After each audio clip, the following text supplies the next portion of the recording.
Before we get into first thoughts, I have to ask. Sean, did I rape your ears this time? Is he coherent? You guys hear me, right? Yes. I don't think Sean is coherent. Anyway. All right. Welcome back to another call-in show, everybody. I guess Sean's on the planet Venus. So we got a lot of shit to talk about. The NFL Combine is this coming week. We also got the beginning of spring training. Of course, the first few games have come up. We're going to send out the link in a little bit. Well, it looks like, I'm not the biggest hockey fan out there, but the Rangers looks like their streak is going to end tonight after winning 10 in a row. But I will leave that to Mr. Angry John first. Sean, can you hear us? I'm going to guess he doesn't. Yeah, he might not. So, John, if you want to go first.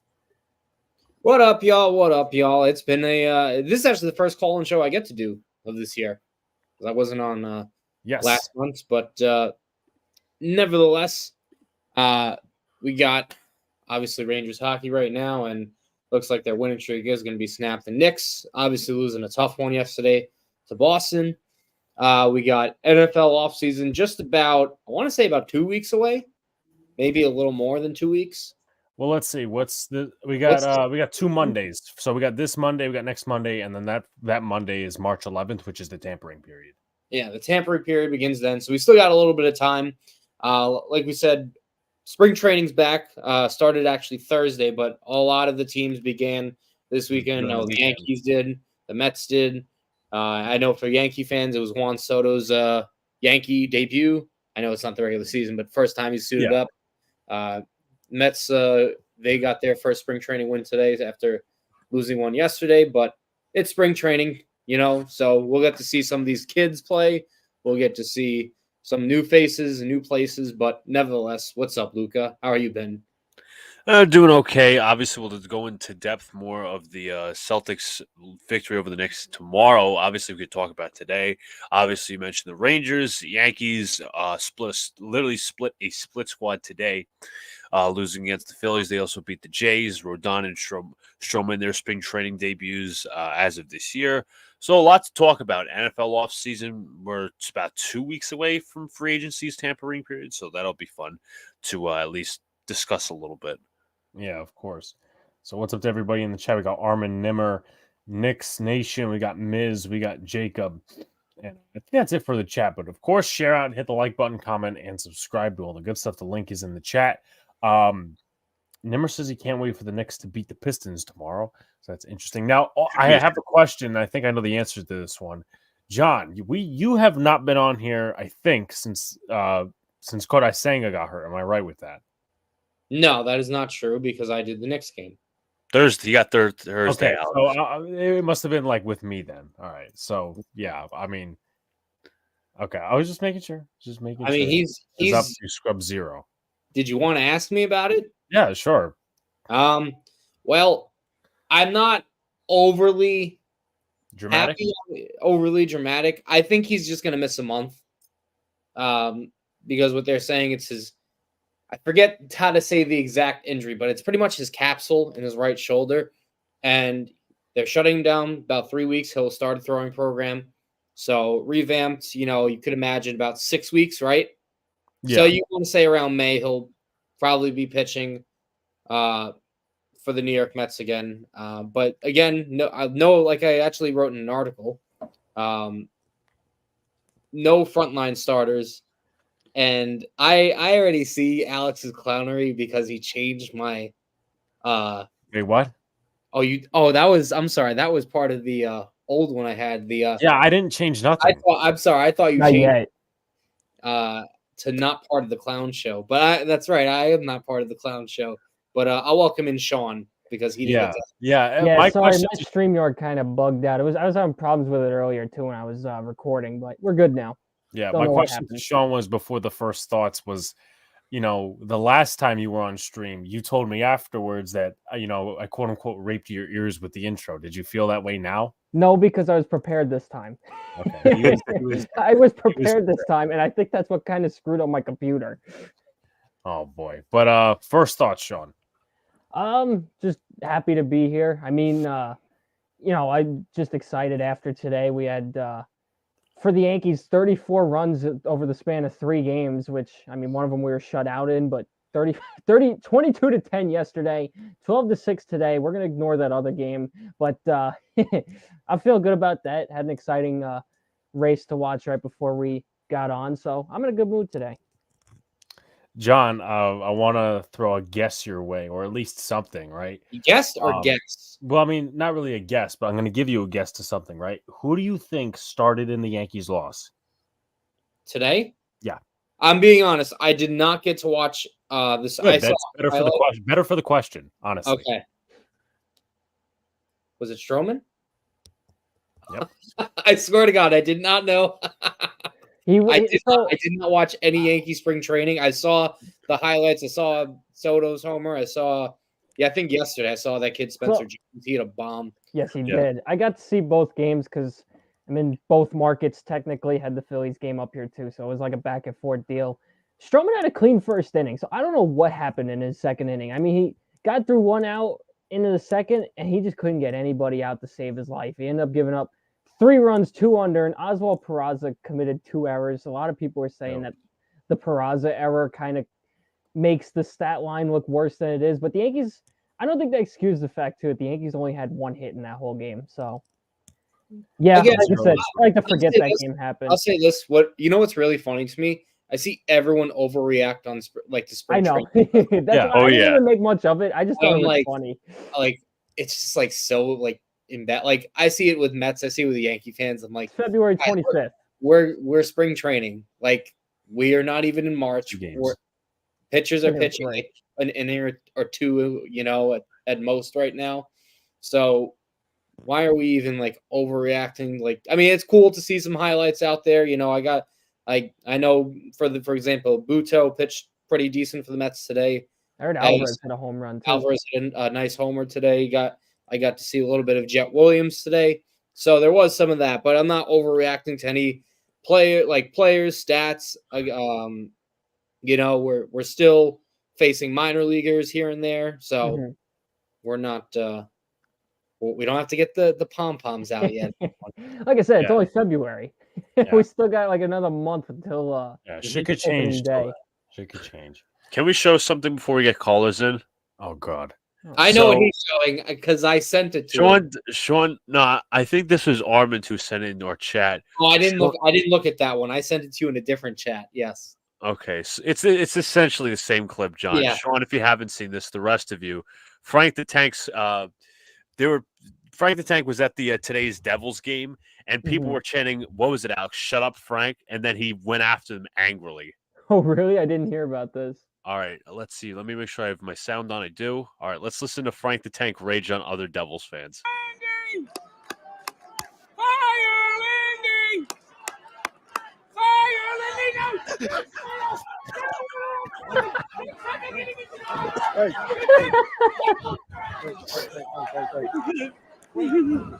You like close again! You're the whole world tank. Shut up, Frank!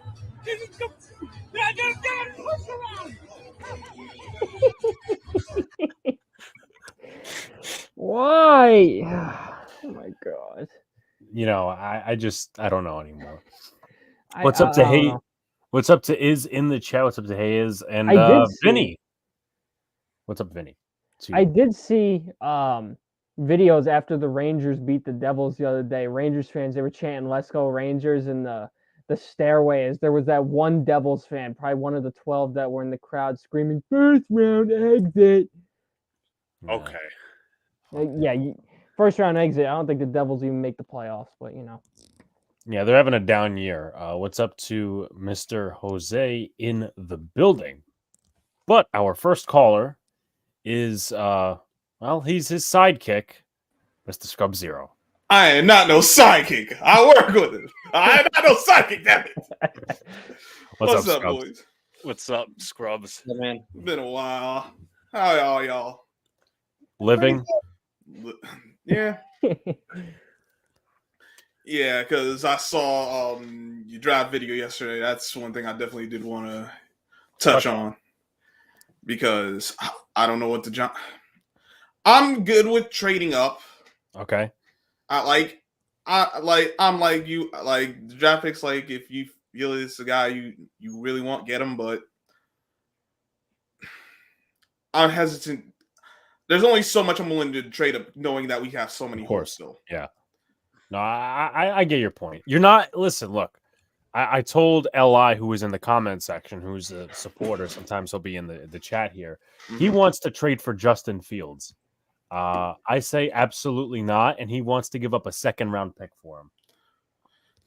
I said, You see, no, go ahead, finish up. well, I was saying I'm absolutely not on that train because you're trading for a quarterback that has never thrown for 20+ touchdowns. And we already have one who hasn't thrown for 20+ touchdowns. Well, no, he did it once, and that was his rookie once. year. And since then, we ain't never seen that again. Now, I wouldn't trade for Justin Fields. Helps us how, considering we're kind of in the same spot, and then you'd have to possibly pay him, and then you end up in the same spot, like possibly. No, absolutely, yeah. Nah.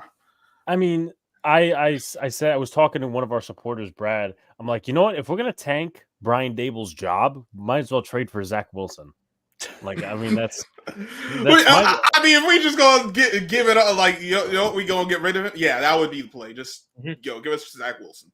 Well, I mean, if we get Zach Wilson, we should get a first-round pick also. And can I throw this in from an outsider? Sure. I'm actually on the side of that you guys shouldn't move up. Now I know like you don't want someone to jump over you, but I'll say this: I think it's a deep quarterback class enough where you could still get someone good at 6, or if you like want to get someone in the second round, you can. But I honestly believe it really does depend what the Bears do and what they decide with Fields. Yeah, but I'm looking at a guy, whether you get Jaden Daniels or Michael Penix or even JJ McCarthy. I think that's a fine option for you guys. I don't think you need to trade up and go get someone, especially because, Scrub mentioned you guys got a lot of holes on that team. It's not just the quarterback.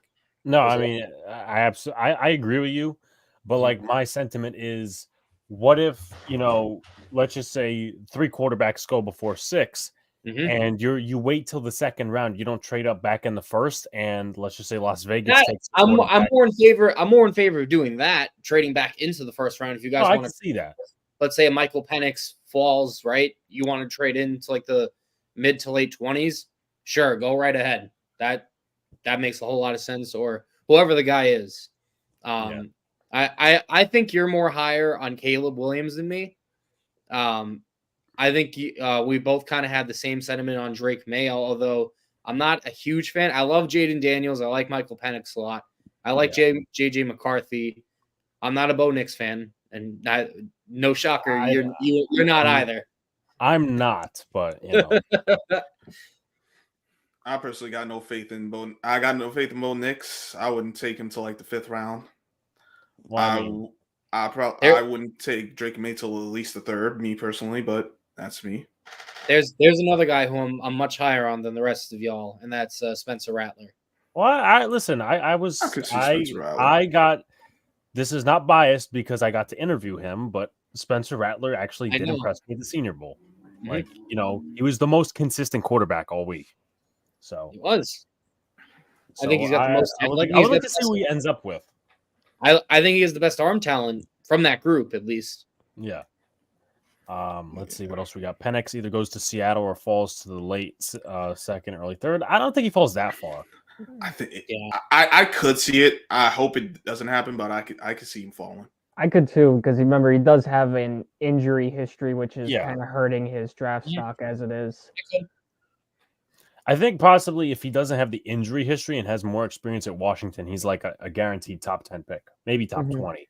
But no, it's just like, because again, I was mentioning to John earlier, a few seconds ago, is what if a team in like the teens takes a quarterback that we want? Seattle's there. They hired his offensive coordinator. So, if they don't get him, it's a failure, but I'm just pointing it out.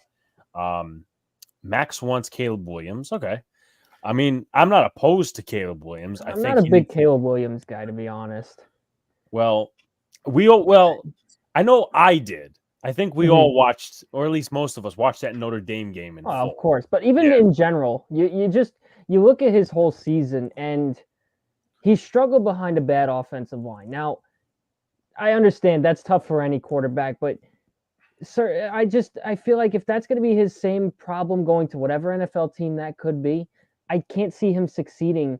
If he's going to be playing behind a bad offensive line, I just can't see him succeeding. He doesn't seem like he does well under pressure. That's what I'm trying to get at. So Yeah. that's just kind of how I look at it with Caleb Williams. That's why I'm higher on some of the other quarterbacks than I am with Caleb. A year ago, it was a different story, but now. Yeah. Well, remember who was his offensive coordinator last year, or head coach, or whoever. Remember who he had to deal with. Yeah, Cliff Kingsbury. Cliff Kingsbury. Oh, that is God. true. And He's known our division. We see what he did in Arizona. He didn't win with Patrick Mahomes. He's just not good. So yeah, it's true. So I'm not saying not to have the concerns, but I'm like, I have less concern about Caleb Williams knowing who his offensive coordinator was last year than to look at his past year. I'm like, okay, Yeah, let's that's fair. get to someone who know what the heck they doing at least. And Those he'll are be valid points. But the problem, and this is why I stress this, is because next year's quarterback class is dog shit. Like Notre Dame Riley Leonard. Yes. Who the hell is Riley Leonard? He was the I only found out who he was earlier today. See, That's just because he was promoting that he was in the college football game. I'd say the best two kids next year. And I could be wrong. There could be someone that emerges out of nowhere, but it's looking like Shadur Sanders and Quinn Ewers as the top two guys, I'd say. Yeah. But well, I know Scrub Zero is gonna have his head in his knees after I tell him this. Riley Leonard was a Duke quarterback before he transferred to Notre Dame. Oh my God! Now I remember who you're talking about. Yep. I don't want. I do not want to see the Giants go for any more of these basketball school quarterbacks. So, like, please. So I'll take it off the board that you're not on the Drake May train. Oh hell no! I'm not. When I heard listen, I see him play. I'm like, nope. Then he looked like Sam Darnold. I'm like, oh no. And then he goes to a basketball school. I'm like, come on. That's the triple play right there. What? If the Giants end up with him, I'm done with them. You I will just. I'm dead. Yeah.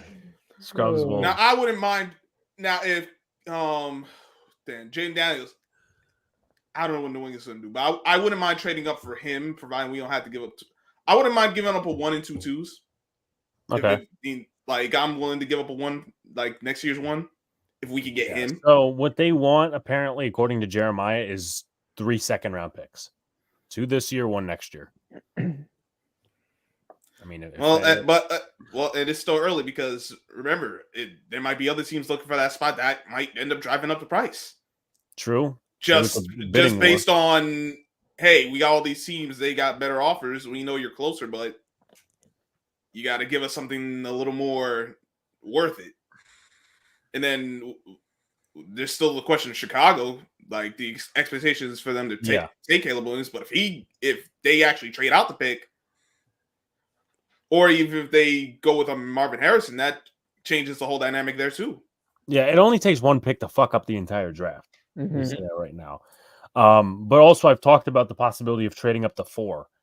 If, for instance, New England doesn't trade with anybody, or the Bears take somebody, or whatever the case would be, one team doesn't take somebody and they don't trade out, then you would trade up with Arizona, at least in my opinion, and try to get who you want. I would look into that. Yeah, but that would be if it's Jaden Daniels. I don't expect Caleb Williams to be there. You know how I feel about Drake May. At that point, I'd rather go with the wide receivers, or I don't know about the linemen, only because I don't know. In and of itself, it sounds good. Get a new lineman. I just don't know what the Giants' plans are for Evan Neal at this point. I don't even know if you want to go with Joe Alt or the other guy. What's his name? Ishanu. Yeah. Yeah. This one and this one, they want him. They want him. Oh, I can understand. They need an offensive line. Give a shout out to Mr. Dan in the chat. I think they also need a new quarterback too in themselves, but that's a different discussion. Well. If the Commanders draft Jaden Daniels at 2, does that shake up the draft? It might. Well, it depends. Does Caleb go number 1, Armand? I think it's possible. I think that kind of shakes up the draft, but like as long as 3 quarterbacks in most scenarios go in the top 3, then you're looking at a normal scenario at least. It's a video of Drake May throwing a ball 83 yards and hitting the field goal post. That's all well and good, but can he do that in pads against an actual? Exactly. That's why, I'm not gonna tune into much of the combine this week because it's someone said it, underwear Olympics, and the only thing I want to know is like who gets injured, who does. Oh, the big thing with the combine is you can't fall for the gym guys where everybody hypes up somebody who can bench 600 but can't block to save their lives. So that's true. just like how Armin just brought up the Drake May throw. What about that Zach Wilson throw? Did that work out for him? No. We've seen this story too many times. Like, what does the combine? That's what does that tape tell you? Because we've seen a lot of guys who didn't have good combines, but the college tape is like, yo, this is someone you should be taking. Yeah. And then sure enough, they have solid careers. Some of them like Terrell Suggs. He didn't have the measurables or all that, but like with the speed and all. But yeah, someone got all those sacks in college, and then someone got all them sacks in the NFL. Yeah, of course. And also like the 40 time. John Ross. John effing Ross. Fast. He gets he was fast, but he just he gets the ball deep down the field. You're good, but what else are you going to do between that? That too. So, I want Caleb to watch the film. Well, listen. I mean, again, I would like Caleb in New York. I think he needs an attitude adjustment, but I mean, the Giants need to get a quarterback this year, as long as it's not Bo Nix. I'm down. I would like a quarterback, but I wouldn't reach for one. I wouldn't necessarily if it ends up working out, sure, but like I said, if it falls close enough, like with Jaden Daniels, but because what, you're gonna pick a guy just to pick a guy, and then what? We see now. I get your point. They shouldn't force it, but I got a question for Scrubs after this one. Giants, this is the Mike Tannenbaum suggestion, I think. Is Bears get 6, Giants get 1, 2024 second, 2025 first, 2025 second, and defensive end. Or he's either got the Tannenbaum suggestion or basically everything based off of last year's Bears-Panthers trade, which is very similar to this. In which Luca, if you want to real quickly, pull up what the Bears and the Bears Panthers package, if you will, because I'm pretty sure it's very similar to this. And I think that's a fair deal. No, I mean, the player aspect, I have to I would like to see who else they would want, but if it comes down to Kayvon at the end of the day, I mean, and you have the pick of the litter, I mean, if it's for number 1, I'd say you do it. Yeah, if it's number 1, you kind of, my worry for Spencer Rattler is the mentality of that changed. I'd take him. Well, I think he's. I mean, I don't know what Max is trying to say here, but I think he's matured a little bit. A lot of people said that in the interview that he's kind of changed his mentality a little bit. I'm not tight with JPJ, but I do love JPJ. He's a fascinating player. Tannenbaum suggestion. Okay, all right. Let's see. Here we go. Salah is torn on not heading to the combine. Stay home and contemplate life after football in 25, or head to Indy this week and run up and down those stands like he's selling Coors Lights in the game. Comment of the night. That's crazy. Oh my god. Credit to them. Stop with the credit to them. Them don't deserve credit. That's crazy. But as far as again, my only issue with that is that the Giants have too many dang on holes as it is. We don't have Kayvon Thibodeau's the only edge rusher right now. Can't count on, just based on health alone, I can't count on Ojulari. Yeah, no, absolutely. And we don't have anyone else. No, I get your point. I think my whole point in the trade up possibilities is this is, and not that they're having the same argument as you, Scrubs, because I feel like a lot of the people who were for Daniel Jones just have this weird thing of hey, we shouldn't trade up at all. But I get it with the picks and stuff and the assets. But there's multiple ways to accumulate draft picks. Like if Brandon Brown gets hired next year, we get like 3 comp picks, like second and third rounders. So, Luca, you have something to say. Yeah, I was going to say the package that you were talking about, the Bears and the Panthers. So the Bears received the Panthers' first-round selection at 9, a late second-round pick from that season, technically 2023, a first-round 2024 selection, and a 2025 second-round pick. I'm taking that. Not taking their second round. I mean, I don't know if they traded their second round pick previously, but a second round pick for the second year in advance. I mean, I would take that. If we only had to give up one of the seconds this year and then a second next year, that wouldn't be too bad. But again, we'll see what Ryan Poles does. Do you think the Vikings move Kirk Cousins or the Bears move Justin Fields? Kirk Cousins is a free agent, so I'm actually interested to see what the Vikings do. The Bears, I think, most likely are moving on from Fields, and if they don't, then I don't. What they need to do, me personally, I would just build the team up right now, because I don't think Justin Fields is like. Could you do better than him? Sure, but I don't think he's that bad off that you just need to be like wash your hands with him. I think they just need some competent offensive coaching. My hesitancy with Chicago is that they're going to end up trading Justin Fields. They're going to take a quarterback, and they're going to end up ruining that quarterback too. And they'll be back in the same spot in another 2 or 3 years. Of course. No, absolutely. And also I have a question. The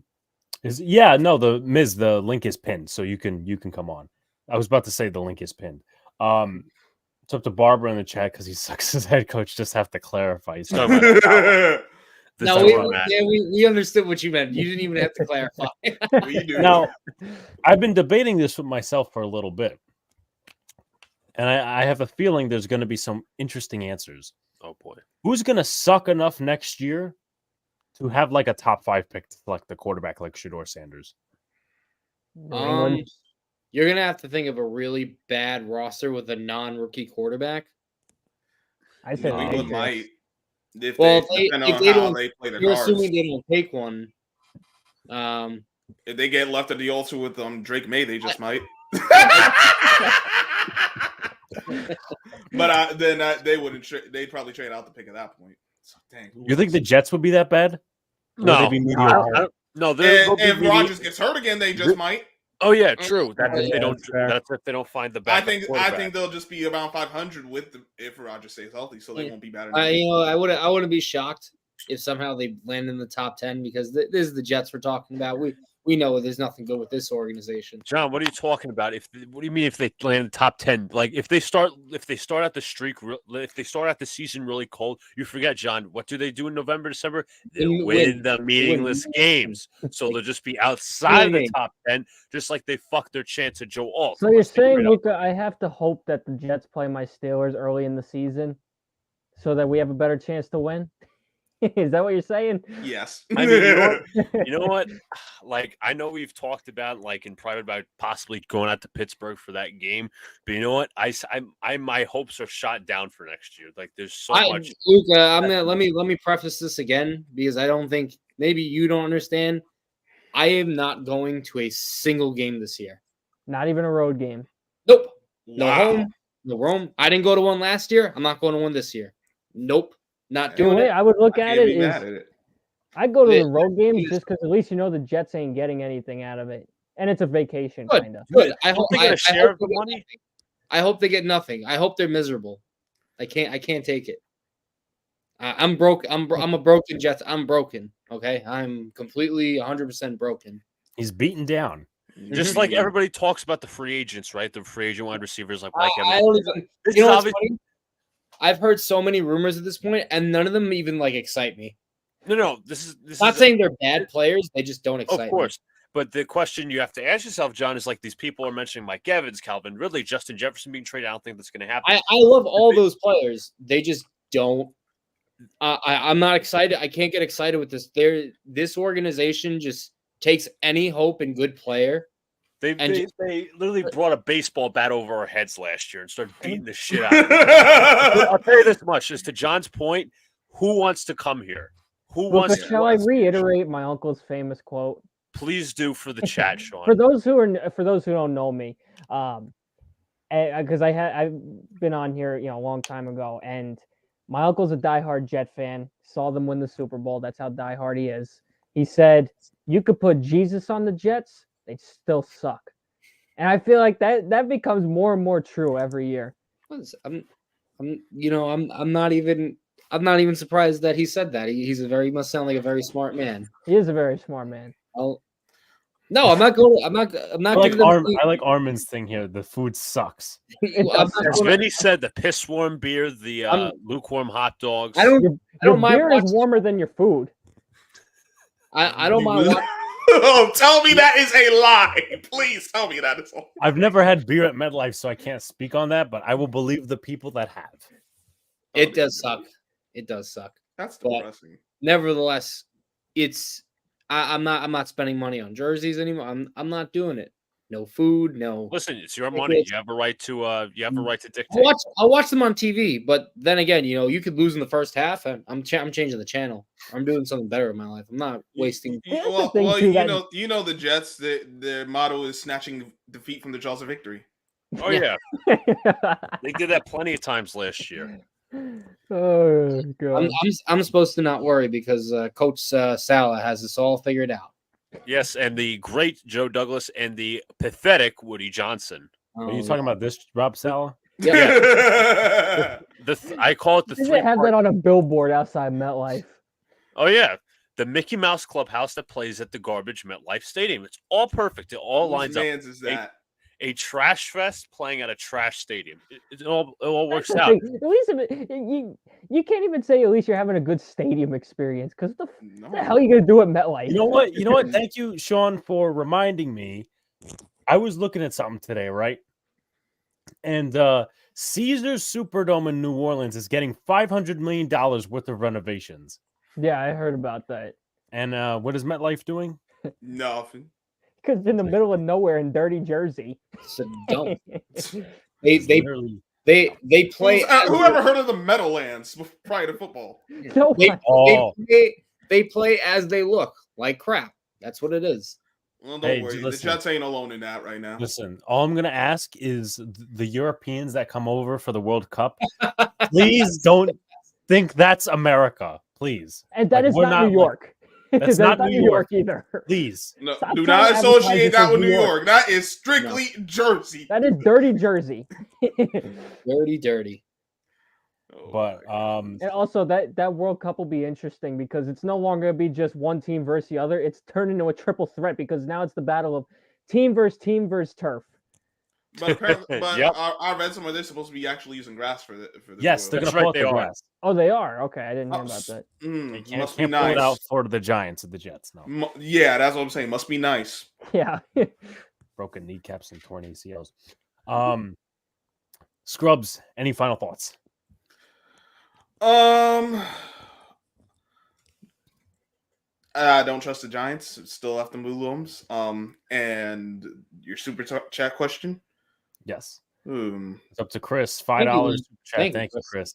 During the game that Jack Kirk from the Yankees are not getting Snell, do you think they'll try to trade for Dylan Cease then? I think they're done with moves. I don't know because I have heard reports that they said they would rather trade for Cease than sign Snell.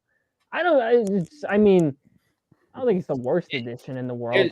The two guys that if I'm the Yankees I'm looking at are Dylan Cease and Jesus Luzardo.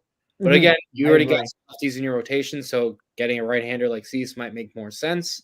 I would rather get – actually, as crazy as it sounds, I'd rather get Luzardo, and the only reason I say that is because it sounds like the Orioles are also interested in him. And we can't afford to let the Orioles get another star pitcher in their rotation. They have new ownership, and I don't think this group is a joke. I like compared to what's his face? The old owner, what was his name? Angelos. Angelos, yeah, the clown there. Who, I mean, Baltimore is a great sports city too. I mean, you got the Ravens there anyway, but the way they ran the Orioles, you would think they live in a dump. Yeah, it's true, but I don't think that. I think this new ownership for Baltimore is serious. All right, so real last points. Glad to be up here. Everyone, make sure you hit the like button, subscribe if y'all are new. turn on post notifications. They got the Patreon. They got the memberships. Scrubs already knows. Rob should just promote And them. I wish y'all the Jets good luck, Jets fans, because dear goodness. Same with the Giants, but dear good, yeah, just as a New York fan, good luck. And on that note, I'll be watching from the YouTube. Have a good night, gentlemen. Appreciate you, Scrubs. All right, so I just want to get to one more comment. We had Miz in here earlier. Hopefully, he gets back in. I do have an eye on who's going to be next, though. I want the Jets to trade for Jameis Winston. Say Rodgers goes down and a Jameis season on the line, 4th and goal at the 1. Winston changes the play to Hail Mary, just chuck into the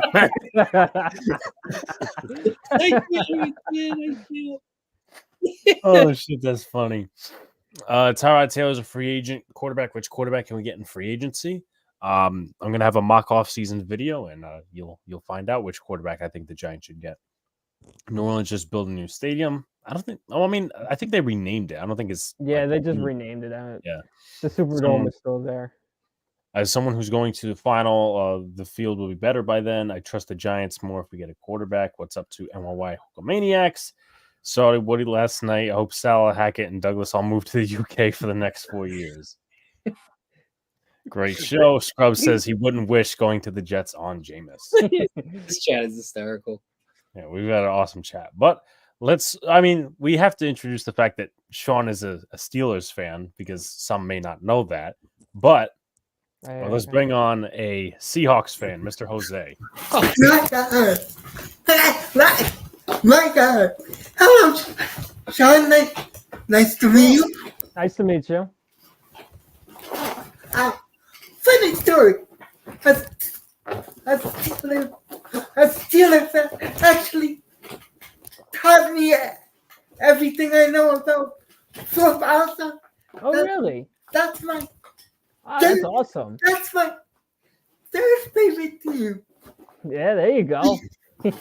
Behind the Seahawks and the Jets. God help me. God help me. God give me strength. Just God give me strength. I hope for the Seahawks, the Angels, and the fucking Jets. What have I done with my life? What have I done with my life? Look at you can answer that one. Yeah, what if at least your Seahawks won your Super Bowl, Jose. I can't say the same. Sean has seen his team win not one but 2 Super Bowls in his lifetime. Alex has had 2 Super Bowls in his lifetime. Me and John are spared nothing. You have had a Yankees championship, mister. That's true. He's never had one single championship. Zero. And you know what's funny? I'm gonna grow old and be like 95. Pass away then, right? Knock on wood. And then the year after, all 4 of my teams at once are going to win the championship. That's what's going to happen. So, Alex, I have a question. Okay. Who are you closer to these days? John Alex Johnson or Kimberly Jones? What was the second option he said? Kimberly Jones. Oh, my God. Sean does not know the story. So, true story. Or at least I told the story, and everybody just took it and they ran interpreted it how they wanted. What? They interpreted how they wanted. I think me and Luke have interpreted correctly. Yes. So, Yes. when my first press conference with the Giants, Kimberly Jones had no idea who I was. Why are you stuttering? But I'm not stuttering. I'm just explaining the story. You're stuttering. You're lying. Jose's busting my balls over here. But that's what I do. Well, that is what Jose does. I mean, ask Dan, ask Armand, and all these other cats and also Scrubs, of course. But I was at the press conference, and was this one of the post games? Yeah, it was a post-game press conferences when the Giants lost to the fucking Jets. And I started asking, like, I forget, it was my first question or my second question. Yeah, what's your second? It was my second question. See, Jose even remembers. And she turns around, she's like, who is that guy? She didn't say it, but it's like, it was, and then like everybody interpreted it that way. Everybody interpreted it that way. So they took it and ran with it, and that's been like the running joke since then. I know that Jacob's running with it, Scrubs is running with it, Jose is running Brad's with it, run with it. Armand ran with it. Hell, he came on the call-in show that night, and I had an entire whiteboard that said Kim Jones and Alex, and told me when to get married. He goes, "Can you please get married in the summer of 2024, the MLB All-Star break?" I'm like, Armin. Did you want a live show for wedding? No. Propose yet? Alex, Yes. can you do me a favor? Sure. Put up the picture of Salah. Oh yes. My latest masterpiece. Look at this. Look at this photograph. Every time I do it. Oh, he's got the Nickelback. Oh yes, Jose. Oh, yeah. Oh man. Yeah, and I gotta come up with something for you. Okay, you do that. You do that. Oh, I know. I can just mention the Mets. Yeah. Yeah, he can mention the Mets. He can mention the Mets. John, do you have a channel? Say that again. Do You you have have a a channel. Yes, it's called SNV Sports. I'll leave a link in the comments section. The link is in the description. Okay, thank you. Yeah, we do. We I talk think- wrestling and baseball.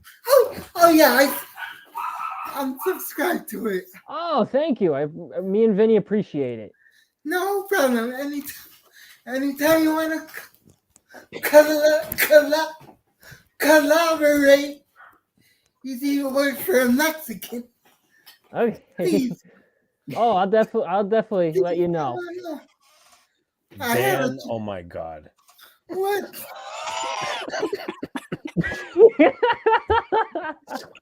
Oh my god. This chat has been on its game tonight. So Alex, I forgot how funny this Alex. chat could be. Alex. Yes. Yes, Jose.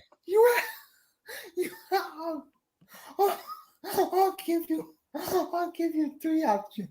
Oh god. Trade the house for Jaden Daniel.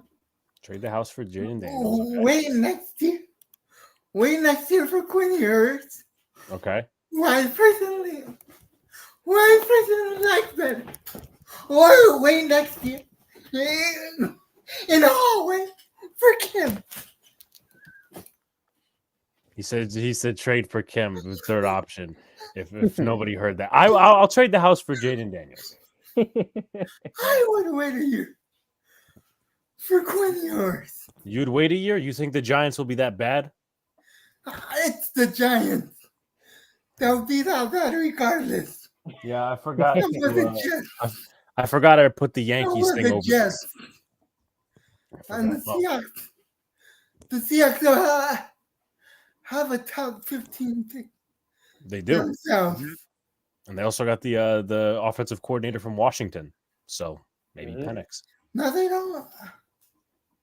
Oh, the University of Washington. Yeah, the University of Yes, Washington. I thought you meant. Yeah, not the enemy. I thought you meant the team. Vienney's in I thought you UCLA. meant. UCLA. CLA. I thought you meant the team No. that can't decide what their name is, whether they want to be woke or racist. Did I say that out loud? Oh well. You're welcome, Scrub.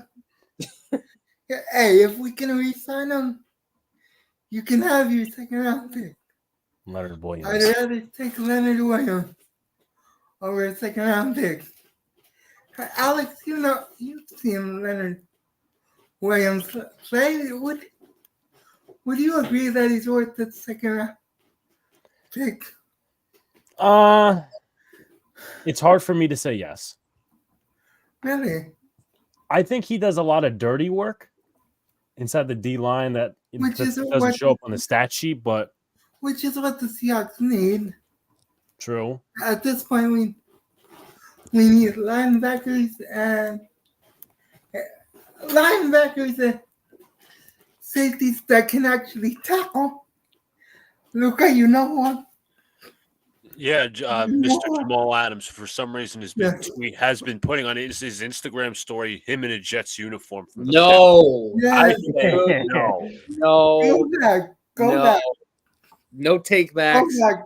No takebacks. Go back. I love that trade. You can keep him. Why you know? The Giants have a solid head coach. Steelers Hold beast on, head hold- coach. Jets have Johnny Sins as head coach, Hold waiting on. for any opportunity to screw his Hold own on. team.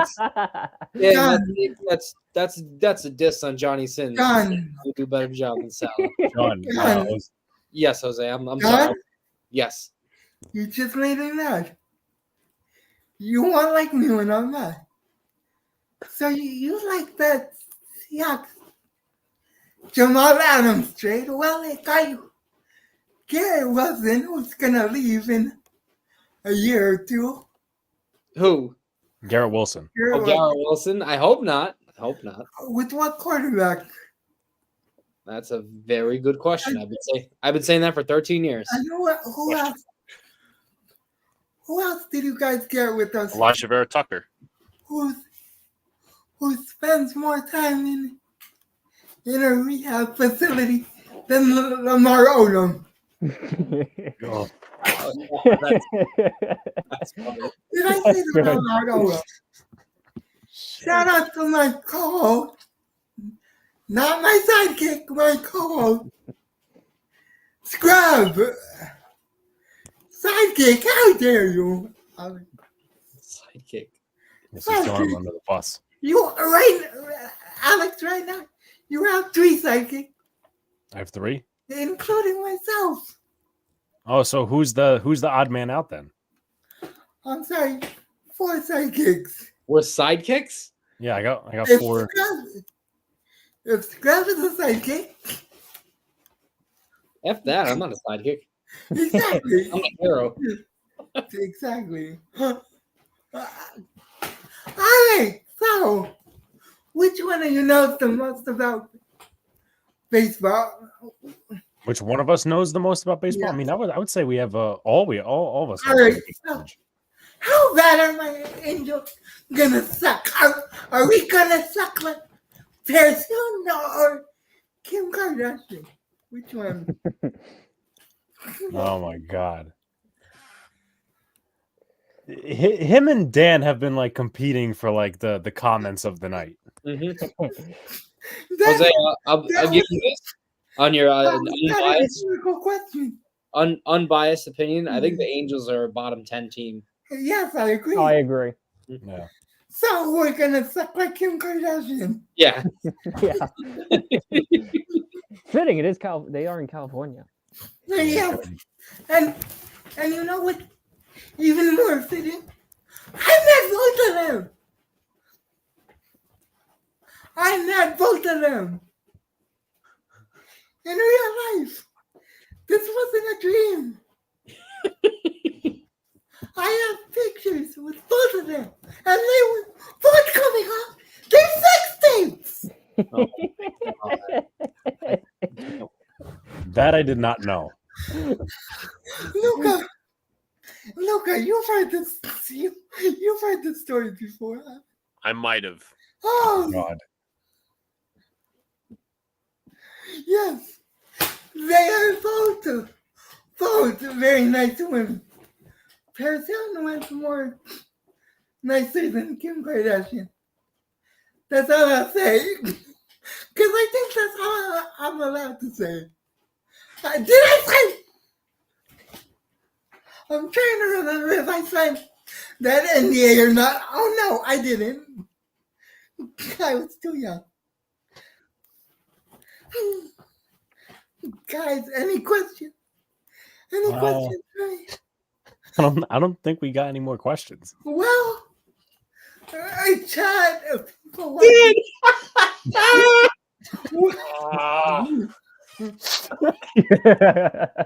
Oh my god.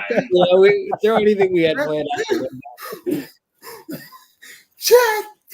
Yes, Chat. People who watch He's this on talking about the chat. I know. chat. People on replay. People who watch this on replay.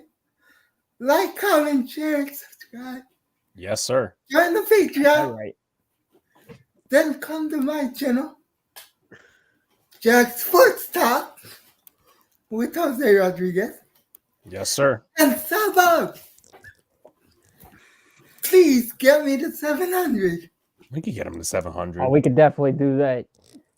and I will be live probably Tuesday talking about wrestling. Hey, there you go. I like that. Sean, Yes. these guys have my Twitter. Let me know when you're free and we can talk wrestling. Okay, I'm down. As long as it's WWE, Hey, I'm fine with that. I avoid AEW. Me too. Me too. I like WWE better. All right, guys, have a good night. God, You too, Jose. God bless you all for dealing with my craziness. Love you guys. We love it. Later, man. Later. man. Later. All right. Alex, That's so I been- want to go back. I had a question in the comments. I didn't want to interrupt. Sure. Goes back a little while. From Max Custom Kicks, he was asking for my thoughts on the Steelers QB situation. And just to kind of answer, and I never thought in a million years I'd say this. Oh, no. I would like to have Mason Rudolph back. He really did show me something in those last couple weeks that I would like to see how much he can improve from last year to this year, but it sounds like he wants a fresh start. I'm not on the train of get rid of Pickett. Pickett ain't that guy. He's going into year 3, so he's still very young. He could definitely improve. And as far as the Justin Fields thing, I'm not gonna lie. I don't know that I really want Justin Fields. I mean, look at the last time we got a quarterback from Chicago. He was a freaking moron. I don't want to curse, but yeah, You could curse. Mitchell fucking Trubisky. I don't want to keep this track record going of getting more fucking Chicago quarterbacks. I just don't. It could be a lot worse. Before we go to the next caller, it could be a lot worse. Ryan Tannehill. Remember, And that's your one of the offensive- other people they were talking about. And I'm just gonna have to say no. He's gonna have to say no. Well, let's bring in our next caller. What's up, Miz? He's got a Hello there. How you doing over there? cold. It's cold up here, but I know you. I know you're a cold weather person, Miz. I missed the cold. It was about 80 today, 79. Damn, I want that it's like weather. 10 here. How's everything? Everything's been. Yeah, I mean, talk about anything. I mean, we were talking about trade up before, which I know you and me are on the same opinion. Trade up, baby. Trade up. Miz is a big Drake May guy. I love Drake May. I think he's gonna be special as hell. But some of the people are afraid to make moves, and they want to stay 6-win team for another 10 years. So I'm not down with that. And some people, some of my crew, some of my guys, they want to trade back and get more picks. I'm not down with that because I'm done with getting the second tier guys, man. If you don't go up and get the beast, if we don't start getting real ass players, it doesn't change. It's not going to change, man. And Drake May or Jaden Daniels could both be franchise changers. You know. So, dude, Daniel Jones is a nice guy, but listen, man. I mean, that's not good enough anymore. It just ain't. Mm-hmm. No, it's not. It's not. We're going into the 6th year, right? I think it's right. 6 years of Daniel Jones. If you don't know what Daniel Jones is by now, he's probably not the answer.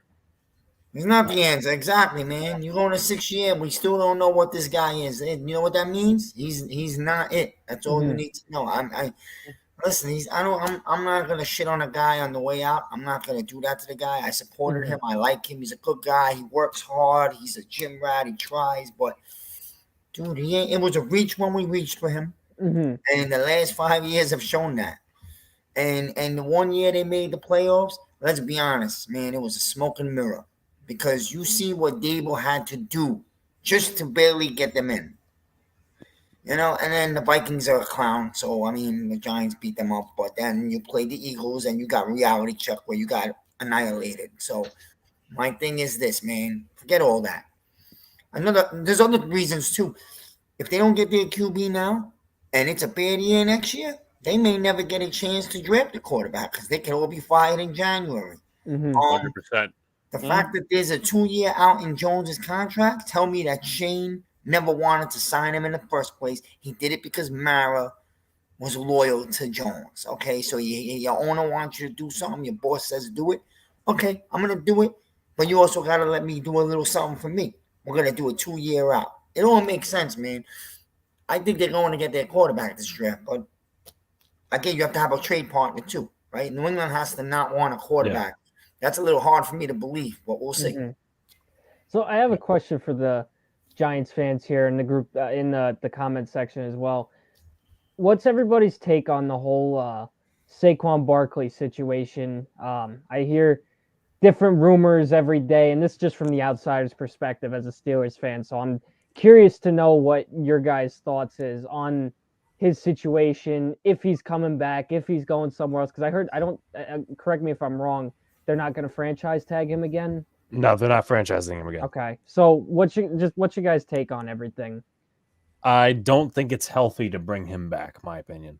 I think you got to move on.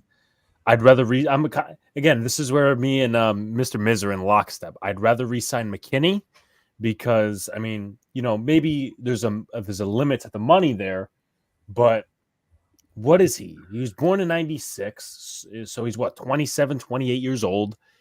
And like him and a rookie quarterback, that's his third quarterback that technically he'd be on because he was with Eli. Yes, he was. He was a Daniel Jones, and now going to be on another quarterback for 2-3 years. I mean, I would rather just invest in a running back in the draft. But Miz, 100%. It's time to say goodbye. I hate to say that way, man. I love the guy. He's a great guy. He's a great face for the franchise, dude. Man, what's the sense in keeping Barkley? Are the Giants winning the Super Bowl next year? No, they're not, right? So move on, get a young 20, 21-year-old in here. Maybe go get a cheap free agent to go along with that young kid. Somebody that is willing to run hard between the tackles like we've always had in our history, a bull. And you also do him a favor. You let him go play for a win. I'm thinking the Texans are probably the perfect team for him. And everybody leaves happy. Look, it's time to move on. I mean, these fans are like, we're going to go Barkley. We won 6 games a year with him, brother. And not for nothing. Alex is right. He's 27. Yo, the legs ain't getting younger. I can tell you that. Yeah, and I know one thing that... Plus, Alex, the money you could use for that. And you know me, I'm a guy who wants to cut Waller too, but maybe they won't. Whatever. But I just see you put all that money together and you go out and free agency and you do the things you needed to do, and maybe you could get yourself a receiver instead. Yeah, I agree, Barbara. I like Estimate too. Yeah, I mean, Miz has said this for a while, like not necessarily the Barkley point, but he hates sentimental. Like I remember we were talking on the way to the Packers game, and he just hated the prospect of Shepard even being in the building. He's like, I love Shepard, great guy, but keep bringing him back, win 6 games every year. Yeah, exactly. Well, these guys want to keep bringing Shepard back. I mean, the man's one leg away from a wheelchair. I mean, he can't get off the line of scrimmage anymore. These are the guys you want playing for you. Then you want to know why you can't compete with the Eagles in Dallas. So, just gonna go through the chat here.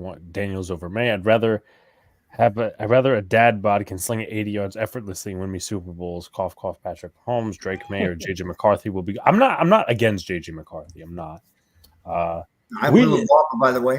I think JJ McCarthy is a fit for the Giants type of organization. But yeah, like you go ahead, but he's probably a 2 or 3 year project. Yeah, I'd say 2 years. I mean, he wasn't asked to do much at Michigan, and it's good to and I know definitely Daniel Jones will start week 1 next year. I think we all know that. Unless they bring a vet in here and he's not ready. Should have traded Saquon. I think they should have traded Saquon at the deadline. Like get the picks for him. But they got sentimental, Alex, and they embraced the Tommy DeVito story, and you won meaningless games because of that. Yeah. Should have lost a little bit. I'd love to keep him, but at best he'll give us 2 more years. We should have cut our losses and let him be happy elsewhere, even though he wants to say, it's up to I want to say this, Alex, about the Jets, but for the Jet fan on the bottom over here and in the chat room. If you guys don't pick a tackle at 10, Douglas should be fired the night of the draft. He should be fired now. He should be fired now. last year for what he did. I see stupid things. Oh, we'll trade the 10 for Jefferson. No, you won't. No, you won't. No.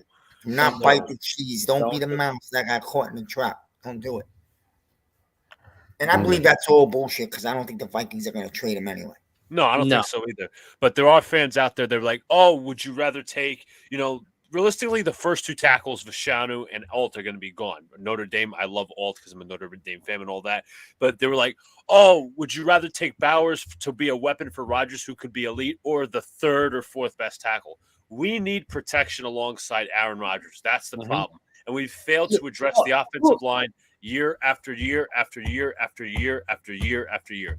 Joe, After year. Go ahead, Joe. Hold up, Lou. I'm sorry. What idiot Jet fan out there? Because I know we can watch games, we can analyze film. What idiot out there couldn't see that we had no offensive line? It was putrid. It wasn't just bad; it was putrid. Luca, we had was worse. We had guys off the street playing at times on the offensive line. That's how bad it was. Back, there are. I'm not sure if there are fans out there saying that we should resign Becton. I don't think that's the case. No. I saw a graphic today. Every team must sign free agent or must re-sign free agent. Yeah, I know what you're referring to. Yep. I'm like, what the hell? Bryce Huff obviously doesn't exist, but you know what? Fresh start on the offensive line. Get a tackle, unless somehow the Jets, make a splash move in free agency. The question I ask is, who wants to come here? You know what? 1 year of Aaron Rodgers and a bunch of question marks after this year. So who really wants to come here for a 3-4 year commitment? That's the question. You know who I'll sign Becton to?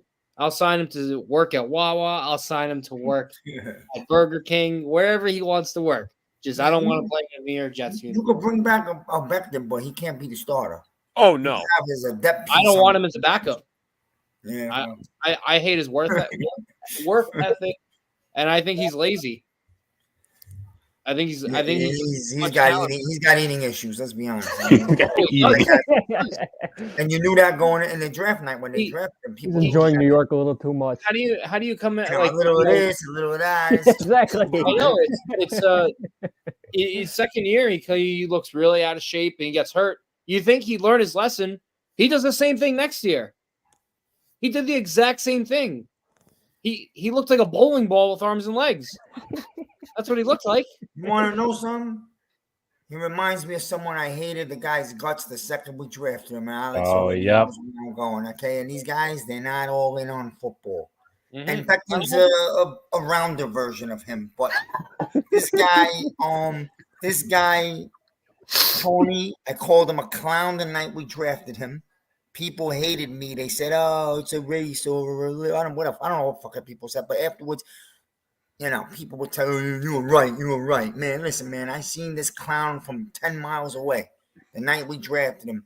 It still makes me sick because we know better and we're just fans. But these guys that are professionals actually pass up on Parsons. So, Dan says, I want to run through a wall for Miz. Love the passion. Fuck the Jets. Let's go Giants. So I guess Dan's going to fucking switch teams. The thing about the Jets is I was telling Buko, because he's real mad and down on them. I said, look, if you guys put together a line, the Jets can win 10 games next year. I don't see why not.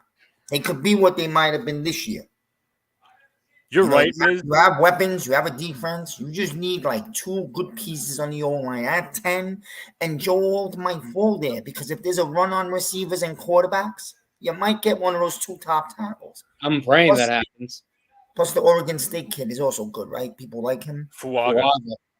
We saw him live. You're going to get one of those 3 unless Douglas gets this crazy itch to go grab a receiver, which would be totally nuts. Like, it would just... If it's not an offensive position he grabs, I will not watch a single game this year. Bullshit. No, I won't. I will not watch a single. One thing Doug is good at, he's good at moving around the draft. So I do think he's going to come up with some creation to get you guys a 2nd round pick. I do believe that. Well, it means you may have to give up a pick in next year's draft. That's what he's going to do. But I think that they're all in. I'll say this. Miz, I'll say this. I don't think he cares about next year's draft because I don't know if he's guaranteed a job next year. It's an all-in year. It might not be his picks to burn. True. And No, what was I going to you say? can't trade Huff. He's a free agent, right? They're talking about trading a Huff for a You second have to round. be you have to be a tag and trade, Miz. But the thing is, like you brought up the 10 wins. Like I'm going to be completely honest with you, 10 wins doesn't even do anything for me because of what I saw last season. Like Not to mention the AFC is stacked too. Oh yeah, Sean. You're absolutely 100% right. The AFC is stacked, so you can't definitely say, "Oh, the Jets going to go to this round this year." First of all, who's coming here, and who's coming to this clown team? We have a clown coaching staff, a clown general manager, and a clown owner. That's why this is not such a good destination, and there's uncertainty afterwards, and that's why I'm so down on this team right now. Like I know there's a ceiling to this team, no matter what. It's not like the possibilities are endless. No, this is a clown team with a clown coach, a clown coaching staff, a clown general manager. We have some of the dumbest fans out there. Not me and you, but we have some of the dumbest fans that will continue to accept this crap and not put a stand to it. And that's why we pay, because we give this clown owner money and we give him our just look what he tweeted after the Super Bowl. 3 minutes after the Super Bowl, he's talking about the Jets' new jerseys for next season. He's tweeting about that. That's how much of a Woody. It's all money. It's all money with that cheap fuck Woody Johnson.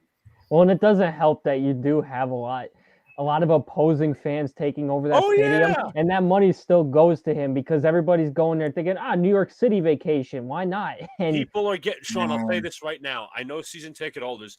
Those guys are getting pennies on the dollar when it comes to their season tickets. Like, let's just say you're paying $8,000, $9,000, $10 a year, $10,000 a year for your season tickets yearly. We're talking yearly. The Jets have raised their season ticket prices three years in a row. Amid an economical crisis, amid the Jets' 3 straight losing seasons, and not to mention, when you get to November and December, the games are meaningless. So you're getting pennies on the dollar for your $10,000. Exactly. You're paying pennies on the dollar to go to a practical road game at that point. You're not even getting worth a penny. It's not worth. These games aren't worth anything. 13 years. Sorry, go ahead, man. I didn't know you were still talking. No, I was saying 13 years, no playoffs. That's not worth that's paying a single penny to them is not worth it. There's no home atmosphere. Remember, the Jets also haven't won a division in over 20 years. Wow. I mean, to tell you the truth, first of all, here's a problem. People are not flocking to New York City anymore, man. People are like hesitant to come there. So both teams have to sort of overpay their free agents just to get them to come there now. And then with all the crap going on outside of sports. And then I was thinking for the Jets, if Doug can pull off a move to get a second round pick and Bo Nix is still on the board, maybe the Jets will take a Bo Nix, put him on the bench for Rodgers for the future, man. But you can't say no because you got no options right now. So that should look like something sweet. I do not want Nix. No. Well, Rattler maybe, yeah. Rattler, okay. Yeah. I could buy into that. Fine. You could sign me up and sell me on that. Bo Nix is a I'm with you. I don't like Bo Nix either. Someone brought him up for the Giants. I said, no. I'll stay with Daniel Jones. You know what I mean? He's a poser, man. He's a poser. But I was just thinking if talk about late QB, I forgot about Rattler. Yeah. He's good. He could be real good. Dan thinks that the Jets will be selecting a top 3 punter at 10. Oh, God. Actually, the Jets have a good punter, right? Yeah, it's really unfortunately. That's the one thing they've struggled on. We figured we have to use them a lot, so you might as well be good. I'd sign I back just don't like. This is what I don't like. Last summer, we were going out in the gym, all the Jet fans, Rodgers was being thrown in our faces a lot. And I just kept telling Buko, that one thing could wreck your season, your O-line, and it happened. So anyway, whatever. I'm not gloating about that, but what I'm saying is, but I feel like Rodgers, like he goes on these shows, he does all these things on TV, and it just makes you scratch your head. Like, did this guy come here to rob us of a pension? Because it almost looks like that, man. We'll find out next year. But if it's another year like that, man, this guy, he robbed 75 million. Yeah. Come on. No, I'll tell you this. I'm not defending it, Miz, but go back to like what I'll compare this to the Brooklyn Nets. Not exactly the same scenario, but when you don't have winning executives and when you don't have a consistency of winning, where you don't trust the head coach, you don't trust the owner, you don't trust the general manager, you have to trust someone. And a lot of Jet fans are putting their trust in Aaron Rodgers, not so much for the GM thing, but to be the savior of the team. And I've said this over the past couple of months. You cannot rely on a 40-year-old quarterback coming off an Achilles injury to be the savior of your team when you have not one, not two, but 3 levels of incompetence. And That's not my to problem. mention, a lot of Jets fans tend to not realize or remember that last year he played in Green Bay, he did not look himself anyway. So who's to say, even if he did stay healthy, you would have gotten the Aaron Rodgers that all these Jets fans are hoping for. You just don't know that. If he was struggling with the Packers, how much better would he have been with the Jets had he played last year? And now you're factoring in an Achilles injury? I think he was a victim of. Listen, I'm not excusing him. I just read that from somebody else who focuses on film, and I've actually met. He said it was. You could say, it was Rodgers missing throws, but it was also receivers dropping passes and running bad routes, That and it was is also true. his thumb injury. So again, it wasn't going to be a guarantee. Last year that he was going to be a star. Same thing with this year. No, but you don't have to be a star.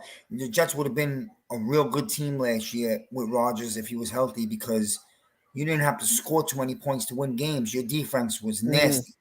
So, Even that is like, you're absolutely right. But Robert Saleh, his conservative mindset, get to 20 points, not score as many points as you can for a victory and try It's to.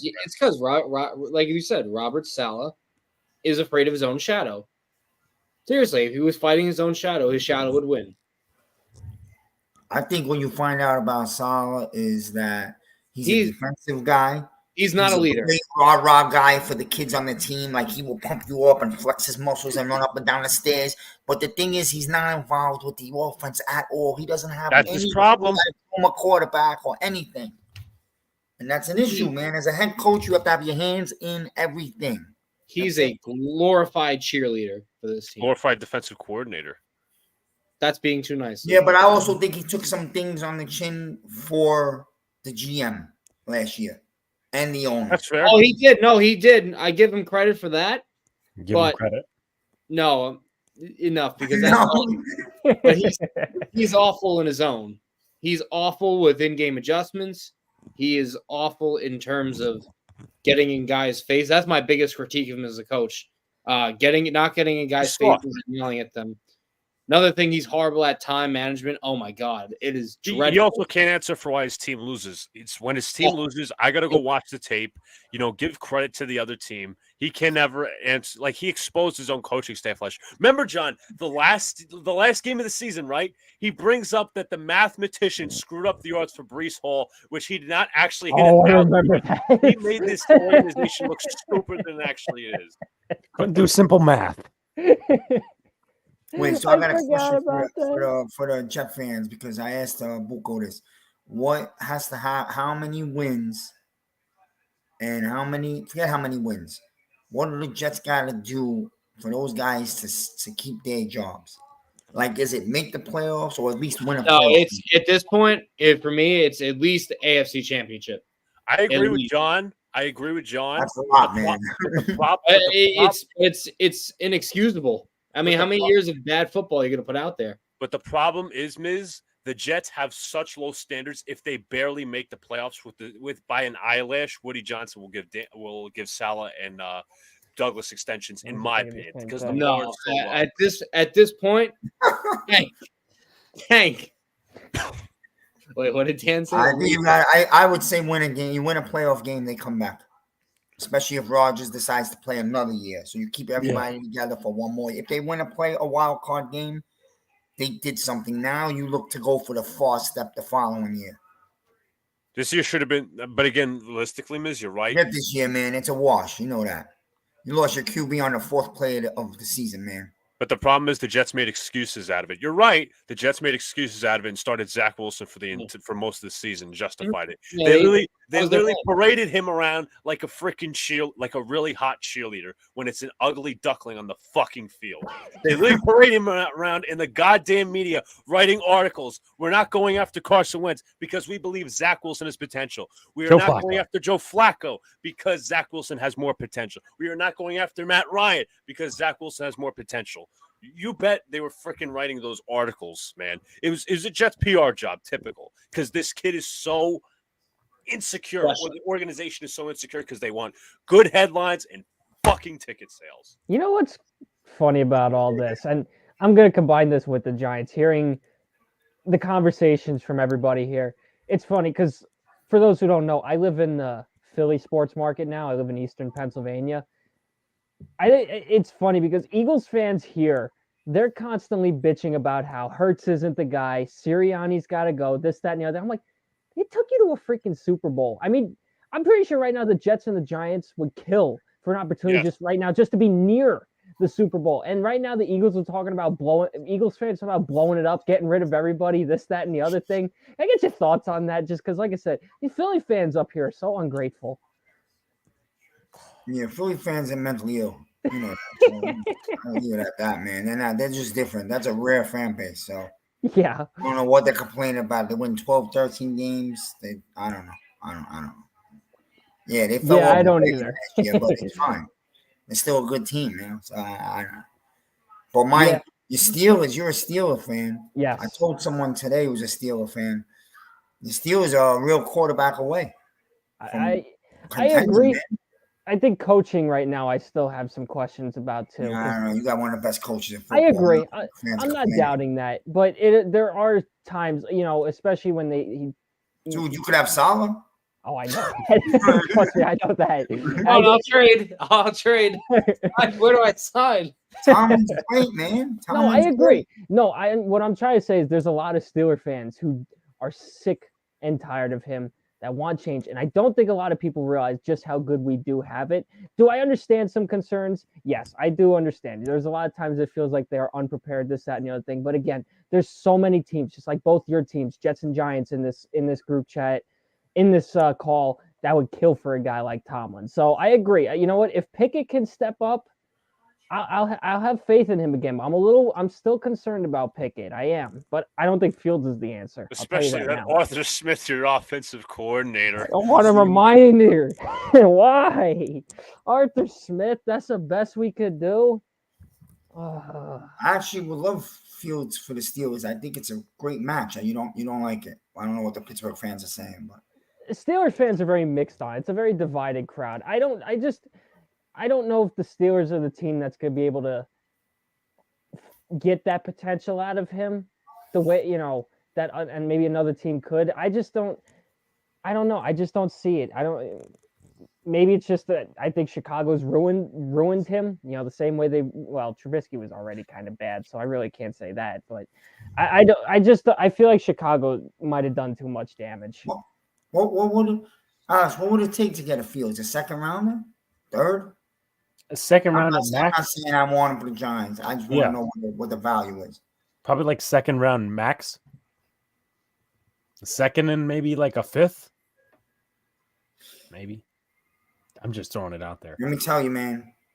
We come out the draft and we didn't draft a quarterback. This fan base is gonna be an eruption, and Adam's gonna lead the band right over the Verrazano Bridge. I promise you. Adam's gonna lead the band. That's gonna be a must-see. Hurry up! I promise you that. It's gonna be, and I'm gonna be like, I'm usually not the type that gets all riled up for this, and I'm good with sticking with. You know, if Jones comes out the tunnel week one, I'm rooting for him. I'm a old school guy. I'll be disappointed in myself, Alex. I'll be upset. And and if we do go up and draft Drake May, boy, MYG knows I'm coming because I put it in the group chat every single day because I might have been one of the first, very early, that was pounding his name back in December. And he's like, oh, no, he's not a good quarterback because look at this throw. And I said, you're out of your mind, man. He's not a good 1-2 throws. Are you serious? I'll take him over. Hear what Anita Mark said this morning. Yeah, I saw that. ESPN. Okay. Armand, to answer your question, I don't want Russell Wilson. I think he's washed. I don't think he's a guy that's gonna. I don't think he saves us. I'd actually rather have a Justin Fields than a Russell Wilson. That's my take. Russell Wilson, come on. I want to win 2 Super Bowls in the next 5 years. Right? Yeah. It's funny because actually a year ago I wanted Wilson, and that is partly because I didn't think he. Obviously, I don't think any of us expect him to be as bad as he was. 2 years ago. Last year. And, also I was kind of like, well, he played for the Yankees. So be the first guy I could say ever played for both the Steelers and the Yankees. Because those are my teams. But no, I don't want Russell Wilson now. I think he's washed completely. Yeah. Jets are not getting Russell. Where could he go? Where could he fit? Anyway, next Minnesota? I'm trying to think of teams that could look for a veteran quarterback.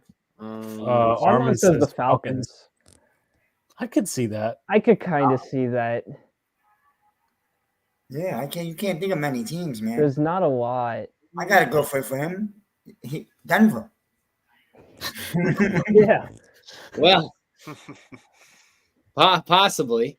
I don't know where he's going, but he says he'll play for nothing, so he sounds pretty desperate. So he wants to play. I'll look to play anywhere. But yeah, those are all good options that you guys threw out there. I'm trying to think of anyone else. Backup in Baltimore? Is he going to take a backup? No, probably not. I was. This is only if he gets injured. Although they did surprise and have a very good year. I'd say even a backup in with the Rams. That might not be a bad option, just to like revive his career. Well, but, with Stafford always being hurt too. Stafford is known to have a few injuries in his career, but what about Washington? Nah, because they're gonna go draft a kid right now, and they still got Sam Howell. I don't know what they're gonna do with him, but you know where he could go as a backup and might even end up starting because the Cleveland Browns. Yeah. Oh yeah, they need a quarterback. Because to me, Watson's a major question mark all the time. Mm-hmm. Yeah, 100%. Supposedly, there's more allegations against him, right? I don't think Flacco's coming back. I don't think so. No, I don't know. Maybe I think it was retired yet. Yeah, it was a 1 year thing. What, Raiders as a 1 year thing? Raiders? Yeah, he could be. I can see that. Wilson of the Raiders. Actually, yeah, I could too. Another team I throw out there, maybe the Seahawks too. I don't think that'll happen. Honestly, I know it sounds crazy. I know it sounds crazy because that's where he was, but Pete Carroll's no longer there making the decisions. But is he still in charge of like? He's an advisor. Yeah, like he's an advisor. But he doesn't have he's an advisor from home. That's just a nice way of letting him go. Yeah.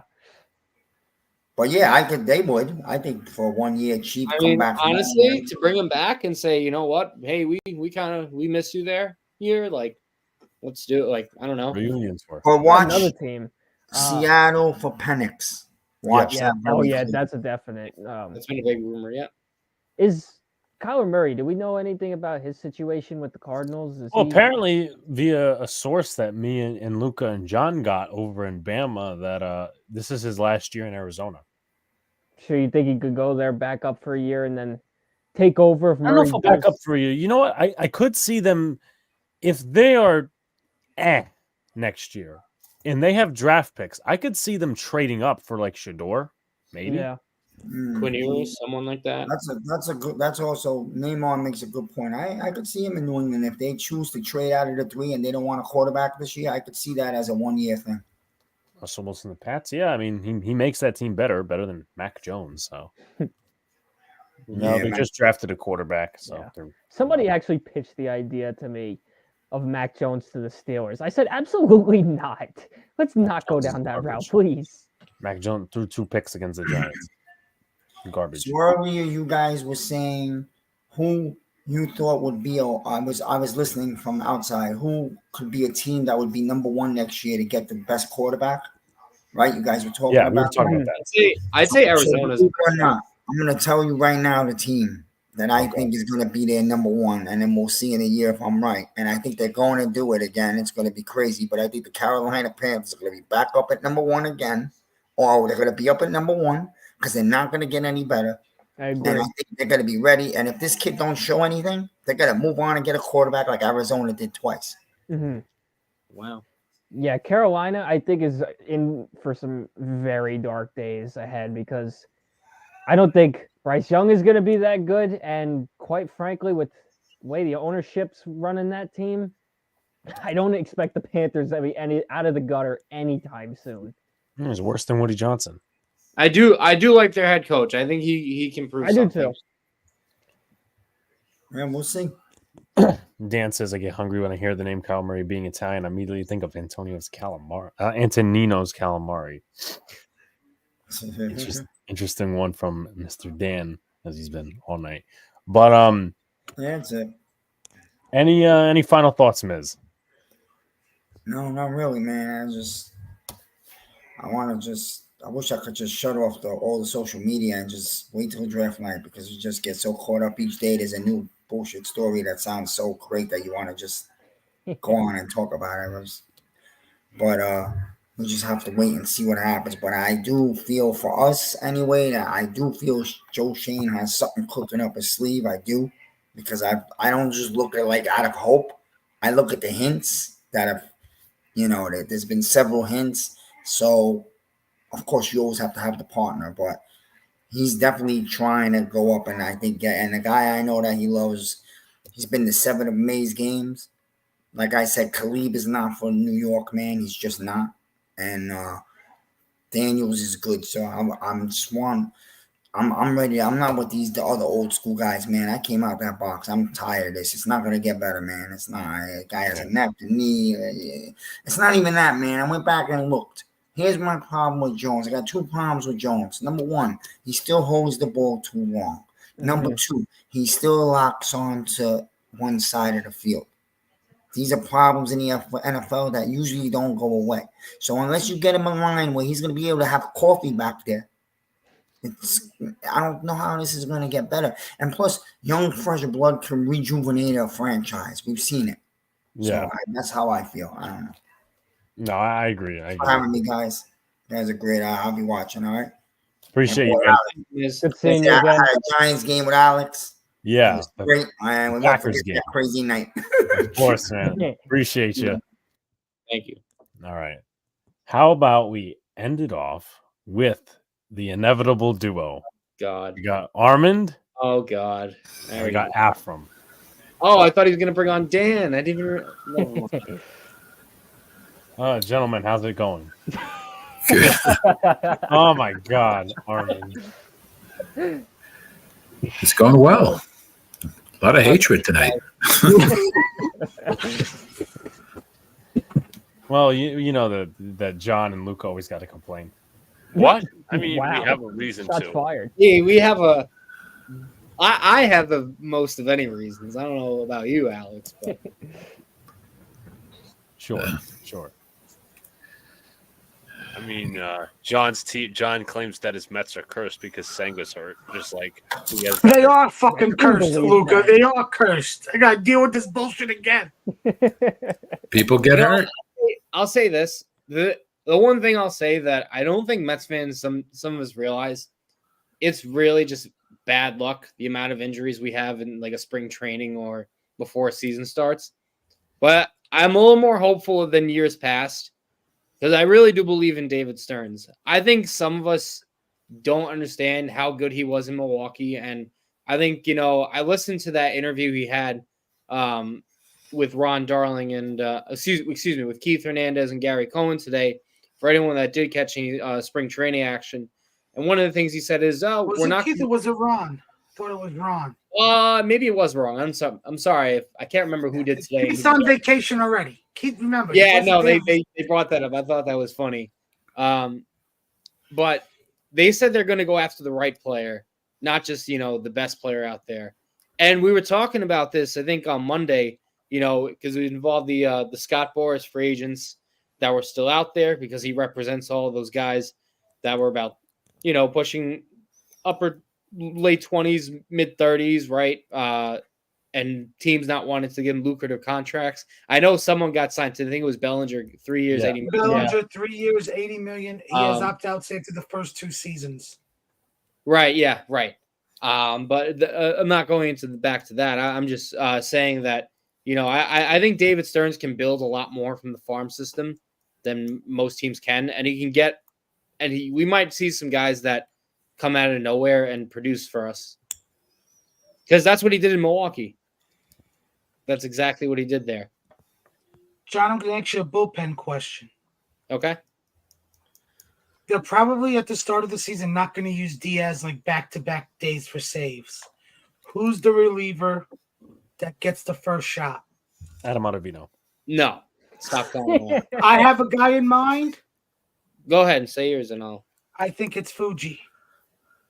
You see, it's funny. I was actually writing for the Patreon yesterday, and I said he's the biggest wild card in the bullpen just because he probably is the best arm talent, but I don't think you could trust him yet. I think you got to wait and see what he is. what Stearns can get out of him.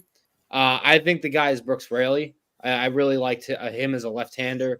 I think he can get quality outs. And that, again, you do the math, right? You're a bullpen. You only need 5-6 innings out of your starting pitching nowadays. That's 15 to 18 outs. You only need about 9-12 more outs from your bullpen. So that's all we're asking for. Get quality outs. Don't give up big hits. Then the F-bombs will be off the table. But other than that, I think Raley is the guy for the job as the second guy I trust in that pen. Remember one thing, though. Mm-hmm. One team's farm team is different from another team's farm team. Right. So don't expect the guy coming from a team that was basically last for so many years and had high number one draft picks is able to do more than a team that's been mid-round and hadn't populated their team well enough. Okay, you're only as good as what you have in the farm system. Right. That's why Cashman always went out with free agents, because we gave away half the farm in free agency when we got rid of players. We always look for the big guys. So that's key, because the game changed. No one builds from the farm system, unless of course. Yeah. I think it's a major advantage to have that farm system, because not only do you get to spend elsewhere, but if you have multiple guys in the same position, those guys are trade assets for proven commodities. Because right now, and Armin knows how much of a big Mets fan I am. I know a lot about the young guns on this team too.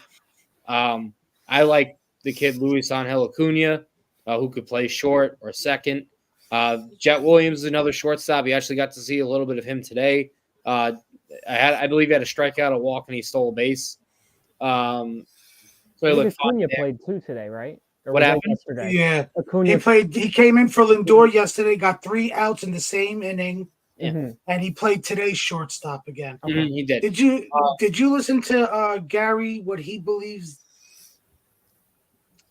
He didn't compare him to this, but he thinks Jet Williams reminds him of Dustin Pedroia. Yeah, I heard that. Because he's 5'6". I mean, he's a small guy, but he's got. I didn't even realize this until I relooked at the stats, or I heard it again. The kid drew 100 walks in the minors last year. He's got a freaking good eye at the plate, which is really good.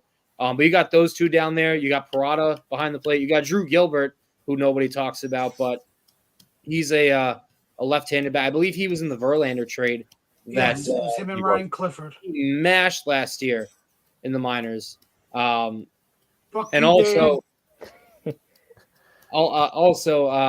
you got Christian Scott as a good pitcher. Mike Vassell might be a mid-roll rotation. So you do have some guys that are coming up that are going to help at least for 2025 or maybe the later part of this year.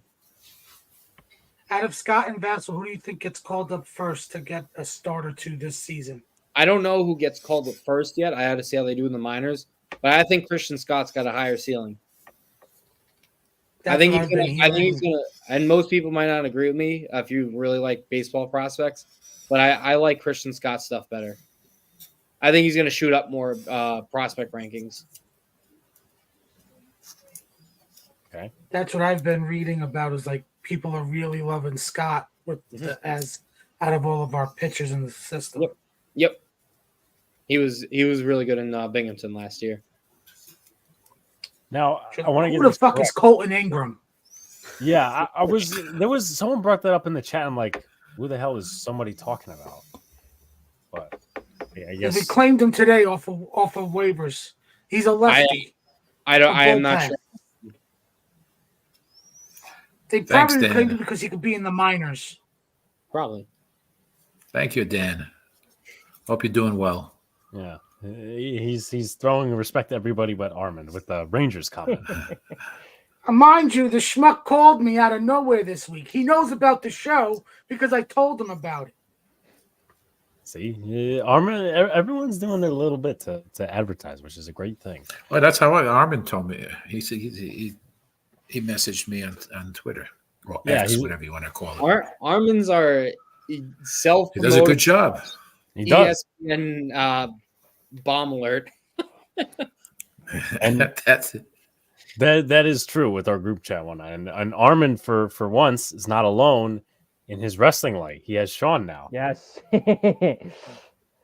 How we feeling about the road to WrestleMania? Or did you get to watch the Chamber the other night? I woke up at 4 a.m. to watch Chamber live. Oh, I It was stayed a up the whole solid, night. predictable show. Exactly. It was a solid, predictable show. Exactly. You knew what you were getting, and it was still somehow entertaining. But I'm looking forward to WrestleMania. Let me ask The you only this, thing I'm going to say is, if Rhea and Becky, most likely they're not going to main event night one. We're probably going to get fuckboy Cody and Seth Rollins taking on The Rock and Roman. I'm not a Cody fan. He's a fraud. He's a liar. That. I'm Team Rocky. Cody's a fraud. He's a liar. He doesn't give a shit about the fans. Just like he learned from the history of pro wrestling. He's learned from Hulk Hogan. Fuck his story already. So he got butthurt. He got butthurt feelings from a disagreement when he was in AEW as an EVP, and hence why he didn't resign and waited to crawl back to WWE. Yeah, and he gets pushed to be the one to dethrone Roman Reigns, which I think is bullshit. I still think it should have been Jay all along. The whole story started with Jay. That's just my take on that. That's a whole other conversation. But I agree. I don't think it should have been Cody either, because all WWE is doing is enabling the fact that AEW kind of built him up, and you're kind of giving AEW that credit now. So I like I said, I was somebody who wanted to see Rock versus Roman, but that's just because I'm biased. Those were my two. The Rock was my favorite wrestler growing up. Roman became my favorite after he left.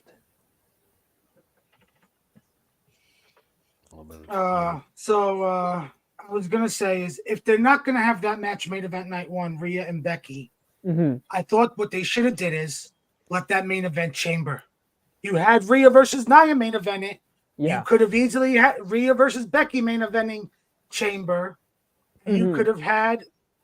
You had Dominic go over there. As much as Rhea was she got a pop because that's her home country, of course, and obviously you wanted her to have a clean finish. Yeah, but you could have either had Dom cheat to win, and you could have still did Rhea Becky too, either at Mania or down the line at another pay-per-view. I just if you wanted to have it be a main event, it could have main evented yesterday morning.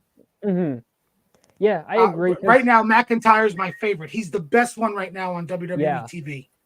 And I agree with your Rhea statement, Rhea versus Becky, because who the fuck wanted to see Rhea versus Nia Jax to main event that show? I'm sorry, I was not one of those people. I would have rather. I thought doing that match you were going to have the men's match or the women's chamber main event that show, because usually during Mania season, when you set up the title matches, you have the two people come face to face and point at the sign. Right.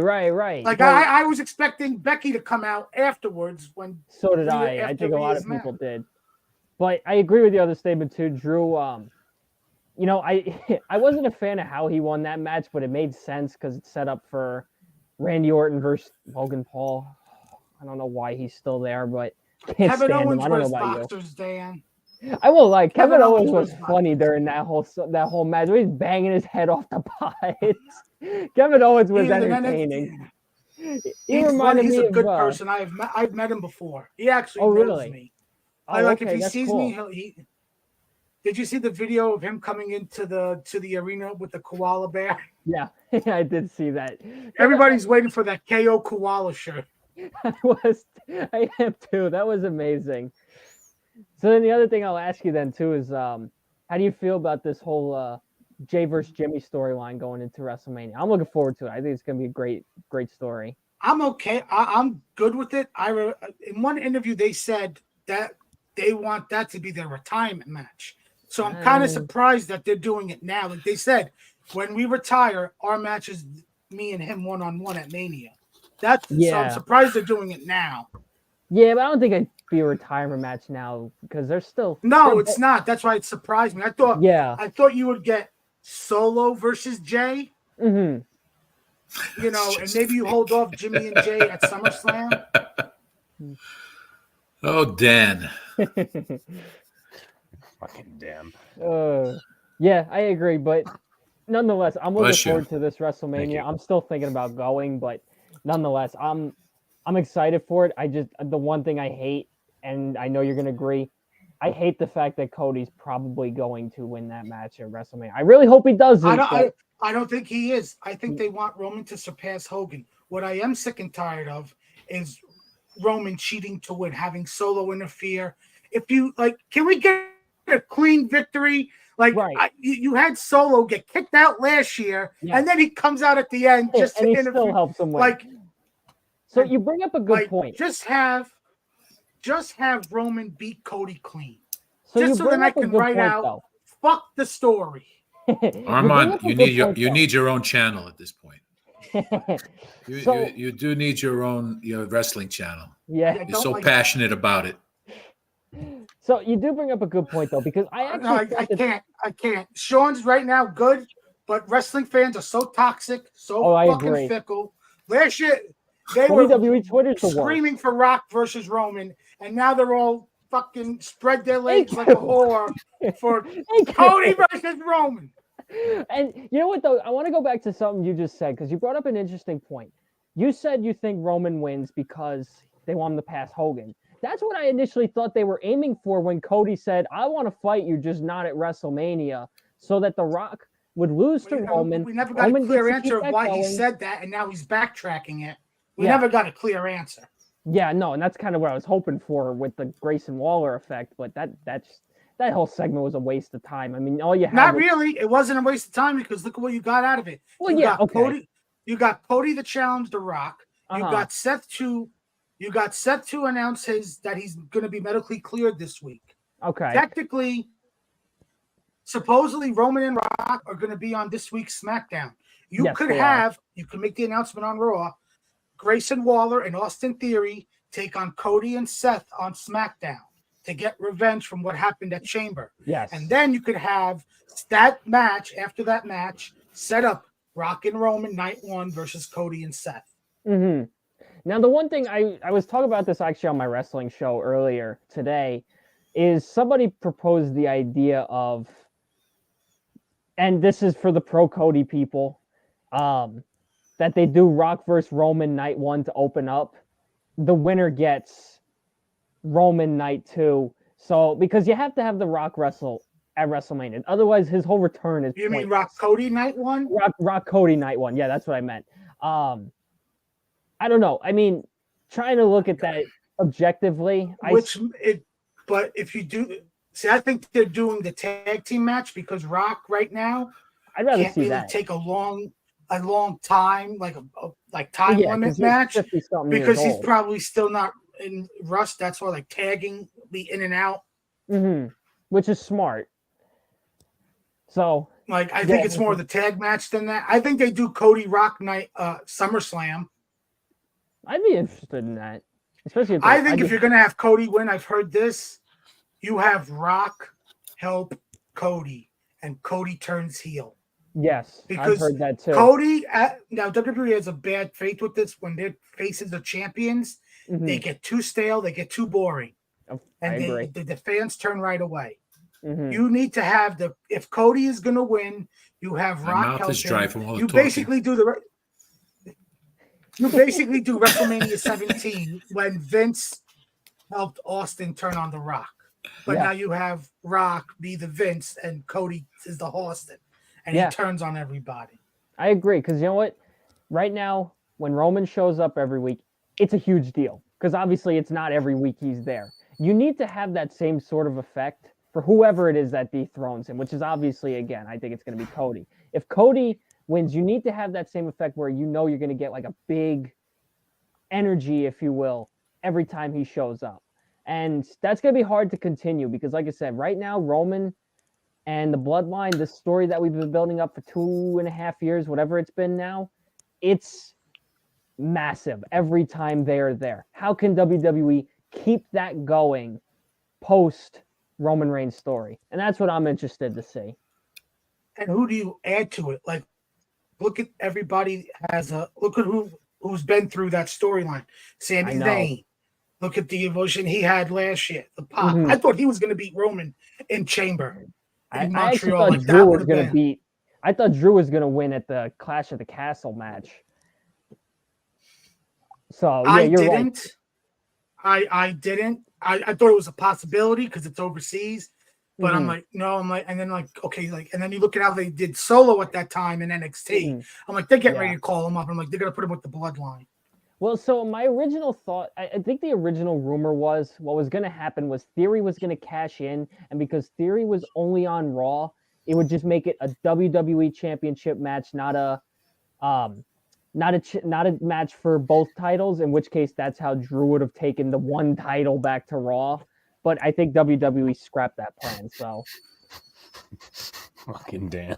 I wish it.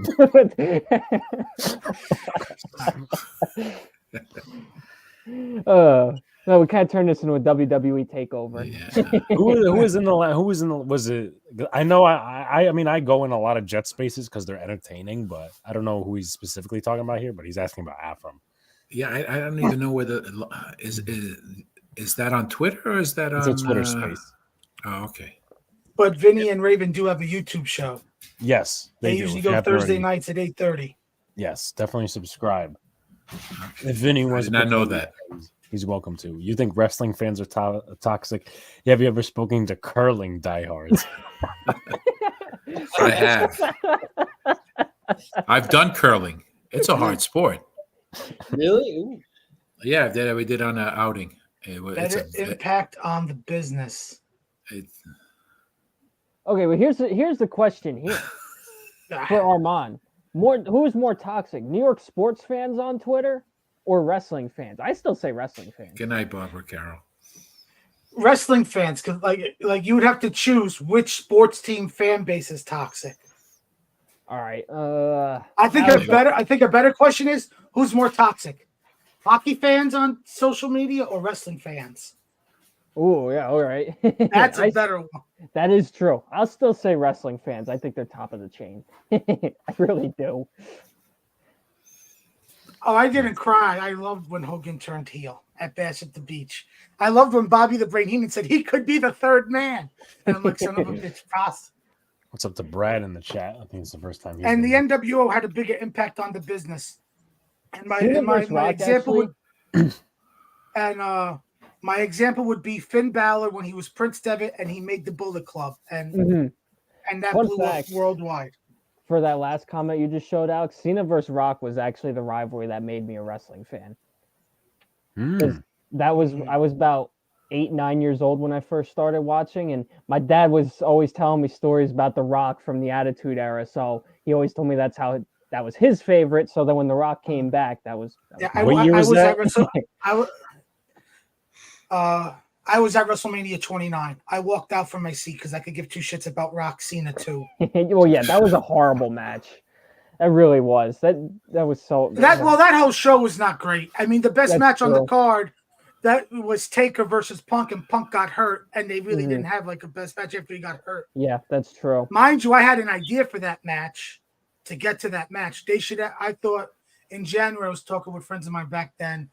I said you should do CM Punk versus Taker, title versus career, well, the streak, but you have Taker win the Rumble. Yeah. And then what I thought was, because Punk was very hot at the time, and the stuff he did with Paul Bear's urn when Paul Bear just passed away, I thought the best thing should have been, instead of having Taker get an L, you have that match where how Punk was, especially with Heyman, and in a time limit draw. That would have really pissed off the entire wrestling fan base. And CM Punk could have said, while I did not beat The Undertaker, Taker could not beat me. I gave him something worse than an L.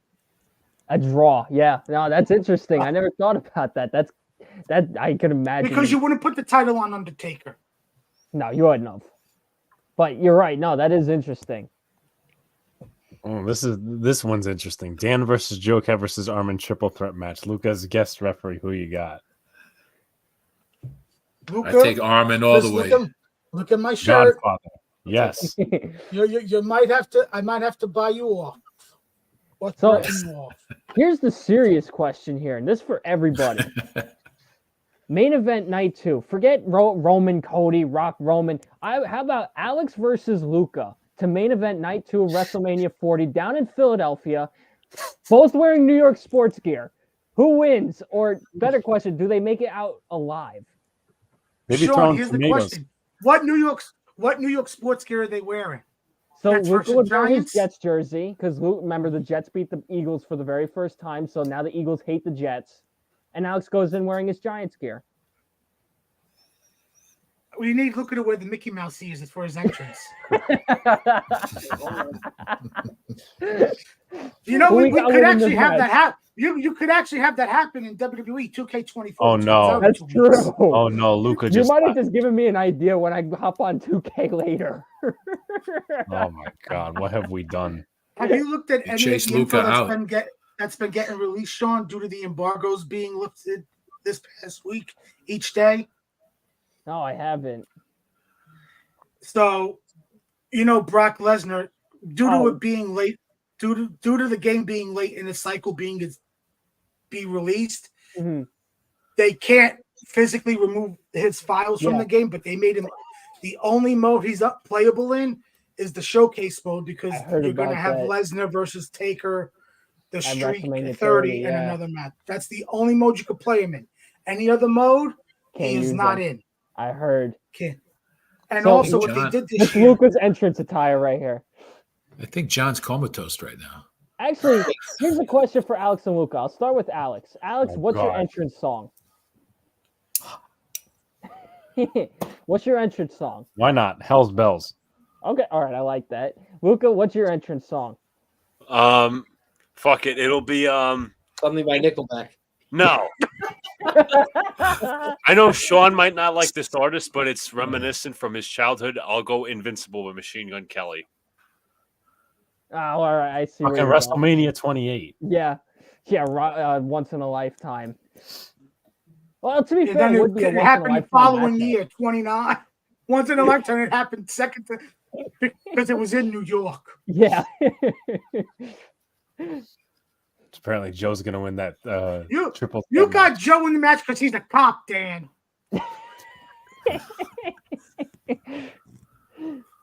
All I gotta do is, get some porn stars, and Joe's gonna be hypnotized and not pay attention.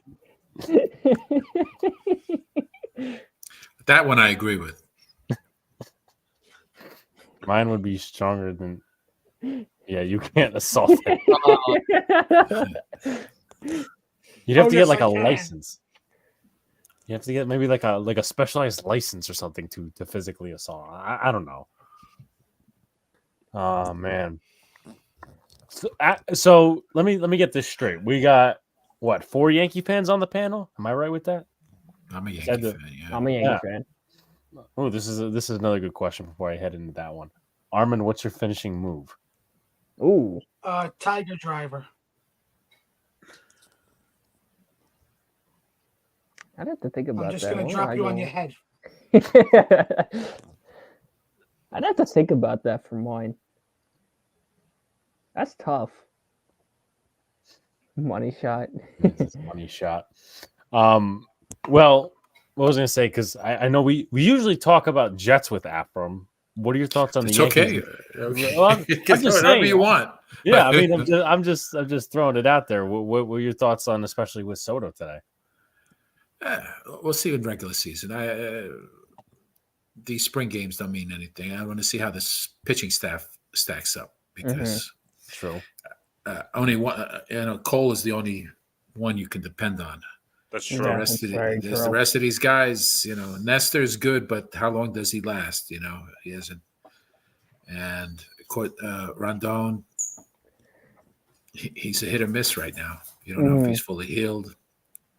So, I don't think they addressed it enough. I know they tried to go after the guys that went to the Dodgers, but I don't know why they didn't go back to Montgomery. Bring him back. Well, he's still available, but it sounds like they're not interested in bringing back. I think Do you think he doesn't want to come back because of It's the my comments talk. we said about him years ago when they traded him for Bader? Hey, it Yeah. could be. Maybe I think so. I know there's rumors that he really wants to go to Boston because his girlfriend is in college in Boston, and they kind of have a place there. Mhm. And, Boston, is being cheap fucks right now. You know, they're not really spending money. Yeah, everybody else in the division tried to get better, and then there's the Red Sox. And then you have the Blue Jays, who are always fakers. And by the way, just to be a little bit disagreement with John about Boris being bad, I got somebody way worse. John Fisher for the A's. Well, I mean nobody's that, but I'm just saying in terms of an agent doing his job. I'm not talking about an owner. I mean, obviously, he lost Oakland. Well, and you know what's interesting is Vegas now does not want the A's.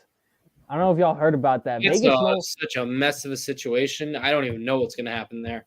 Well, Fisher didn't lose Oakland. He didn't want Oakland at all. Yeah, he never wanted. But he had them. It's not like he didn't. He owned them. He had them. He never wanted them.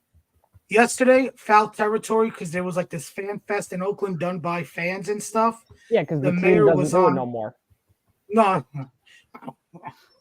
The mayor was on with Scott Braun and said she's only had one conversation with John Fisher. Only one. Did you guys, Armin, I don't know if you heard something. I forgot who came on that show, but they talked about how cheap that ownership group was. Yes. Do you know what the story was? They have their RSN TV deal. They make $70 million. Oakland does per year on the RSN deal. Last year they got the $70 million. Their payroll for their players last year was $70 million. They don't spend the money. No, they don't. He pockets it, folks. Doesn't give extensions out to young guys like you saw Kansas City do with Bobby Witt. They don't go sign anybody, even a second-tier free agent, to have nothing. Some of the Oakland A's people that ran it, that are fans that were on the show yesterday is like, one of the guys was on there. He's like, when we had Matt Chapman, and he's becoming a good player. It's like, well, we know he's here for all three of his arbitration years, or maybe two of them, and then they're traded. Don't these small market teams get money from the league, from all the other? It's not small market, Afram. It's fucking small minded and fucking cheap. They make money hand over fist for revenue sharing. When the Dodgers, that's what I'm saying. Money, the Mets, the Yankees, they make money. These owners don't open up their books. We can't see what they make. They don't want to show us. Well, that's the league's Steve fault. Cohen, me and John's owner, because we went over the luxury tax last year, we're paying $100 million in the tax debt, right? That gets spread out to the small market teams. You think any of these small market teams are going to put that to any of their players? No, they're going to fucking pocket it. Yeah, but that's the league's fault for not forcing them. Don't give them the money then. And make them required to spend at least 70% of that money on players. That's why, like, try and enforce. I don't disagree with John being bad. That Boris is bad. I don't disagree with it. I just think I put more on the owners. Like, I keep hearing that the system is broken for free agency because you still have all these free agents. Well, the players don't want to change it, and the owners don't want to change it. That's the problem. It's going to get worse at some point. And whenever the CBA comes up, I'm guaranteeing you there's going to be a big issue with it. There's going to be another lockout. It's going to be another lockout. It's going to be the owners. I think it's 2020. I want to say it's 2028 because Manfred's is leaving in 2029. So it's like the next CBA is right before he leaves. Good evening, gentlemen. Good evening. I was wondering. I'm sitting here forever. When are they going to bring me on? I got to tell you, I was bursting out laughing when Armand is talking wrestling. I was like, all these memories and flashbacks. I was like, I'm going to chime in with everything. I'm thinking Armin really is going to be on WWE one day, and I'm just going to like. When I was younger, that was my dream, John. I wanted to be a wrestler. Dude, the wrestling, the headquarters are not that far from my house. They're right there in Stanford. We passed by it, right, Sean? Yeah, we have passed by it. For Vinny can be his agent. Yeah, I went to high school with a chick. She got a job there working on behind the scenes with the cameras and whatnot. Her office is right next to Triple H's. Oh, that's sick. Mhm. That's awesome. No, she says like when he just walks down the hall for a cup of coffee and everyone's like, "Hey, Paul, what's going on?" Nobody calls him Triple H. Well, yeah. Well, yeah. It's weird. You notice now how whenever he's on SmackDown or Raw, that's what they call him by now. Paul Triple H Levesque. They use his regular that's his name now. screen, his little graph. Yeah. Mhm. So what are we talking tonight, boys? Is Salah still the coach? Unfortunately, Yes. we're still ruined.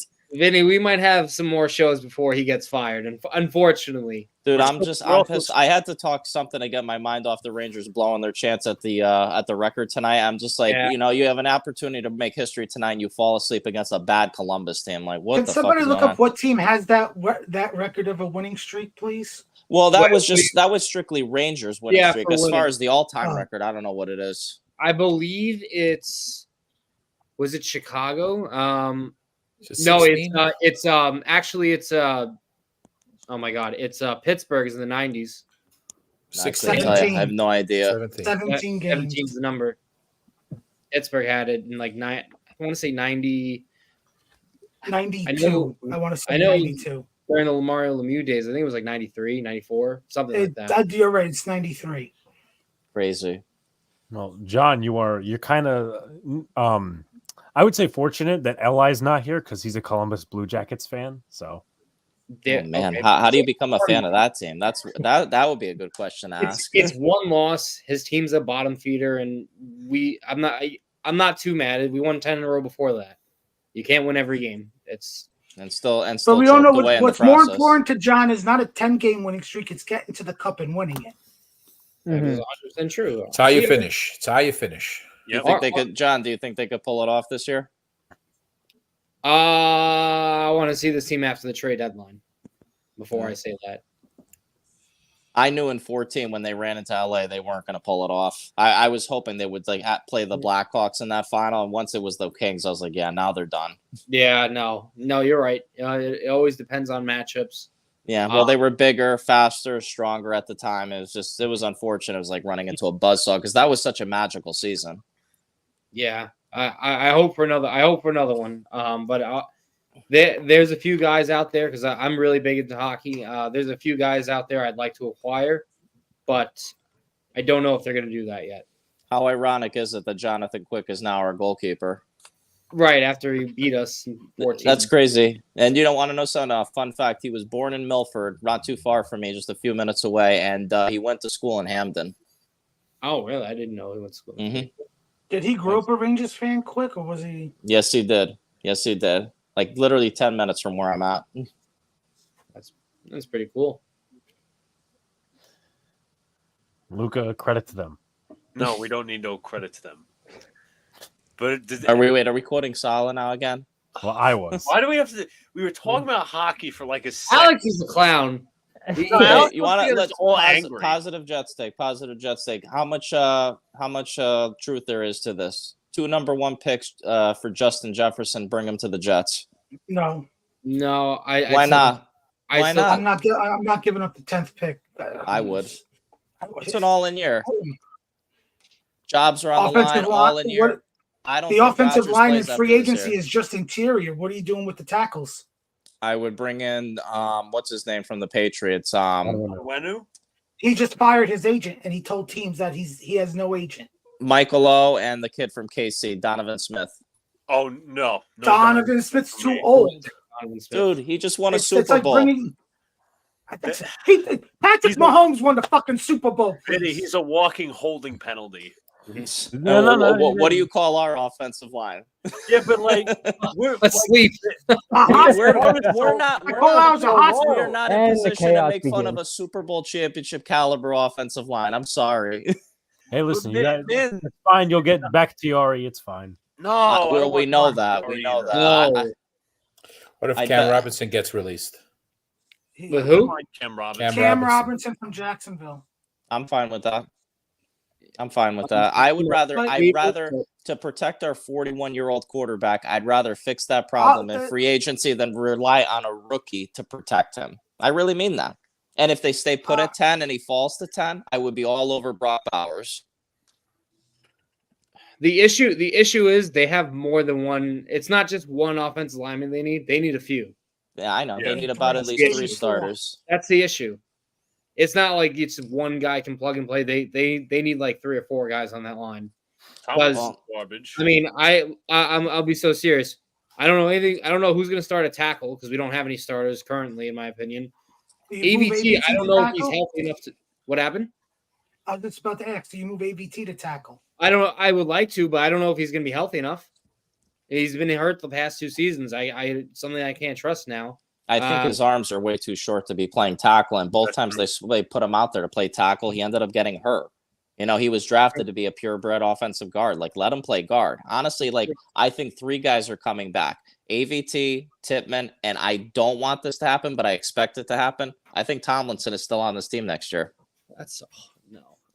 I think I hope you're wrong, but I hope we get caught. It's tremendous dead cap. It's true. But if you renegotiate his contract, no, I know. They did. But he was so awful. Like we're not even talking about that. He's awful. Yeah, I know he's awful. I know, but it's just that contract that they gave him is worse. So I think you got to approach him about possibly taking a pay cut. You can't restructure everybody because that means we're paying this whole roster all the way down to 2027. Yeah, you're kicking the can down the road. They restructured Tomlinson's contract last year. They added void years. Afram just brought up the dead cap. I mean, you're saving more money after June 1st, and that money doesn't come available after June 1st. So again, to sign offensive linemen, $13 million. I'm looking at it now. On over the cap. It's $13 million cap savings post June 1st to $5 million dead money post June 1st. I'm actually right with Dan. I don't really have confidence. Like June 1st, it's an $8 million savings, $10 million. That makes sense, Armin. I mean, I was looking at that the other day, but I'm in agreement with Dan. I have my confidence is shot for next season. We haven't even hit next season. Like, I'll be excited for the additions, but then I'll come back to remember this is a team that's run by Woody Johnson, Joe Douglas, and Robert Saleh. That's it. How did you guys feel when you saw Woody at Trump's rally rather than worry about what's going on with the team? There's more like this guy doesn't give a shit. He really doesn't. No surprise. There's more reasons. There's more reasons to hate him for that. It's not even political. There are more reasons. He meddles too much on this team. Just like with the Afram's right. Just like with Woody would show Saleh the tweets from the fans talking about the offense. Like, you don't think that's going to get to a coach's head? And it was also reported he didn't allow that. Good. It was also reported he didn't allow Douglas to go out for a backup quarterback because he didn't want to spend any more money because he was paying $11 million to Zach, and then you're going to pay $11 million to a guy who's going to be your third string. And he didn't want to spend any more money. He meddles more than you know, and these guys have to compensate for his meddlement. So he listens to people outside the organization who couldn't care less about the organization. Yeah. It's like, who's the backup quarterback then this year, Afram? Your guess is as good as mine. Who would you want? Me? Well, now I'm hearing possibly, I hear Connor Hughes saying that he feels that they're going to go big on Gardner Minshew. Bring him in. I would be okay with that. Yeah. Because the last few days I've been hearing about them making a trade to bring in Sam Howell, but I don't want to give up a draft for a backup player. You know what I mean? Not only that, you don't bring him as a backup because he's still young. You can develop him. He would be your third string, but you definitely Minshew's been around. Brissett would be another one, but Minshew's still young enough that after Rodgers leaves, you can give him the helm. He's a bridge guy. Yeah. My question: are you going to give him develop a deal to help? Hold on. I want any of you to tell me I'm wrong here. Anyone tell me I'm wrong with this statement? You're wrong. Woody Johnson's the worst owner in sports. Right, that's a given.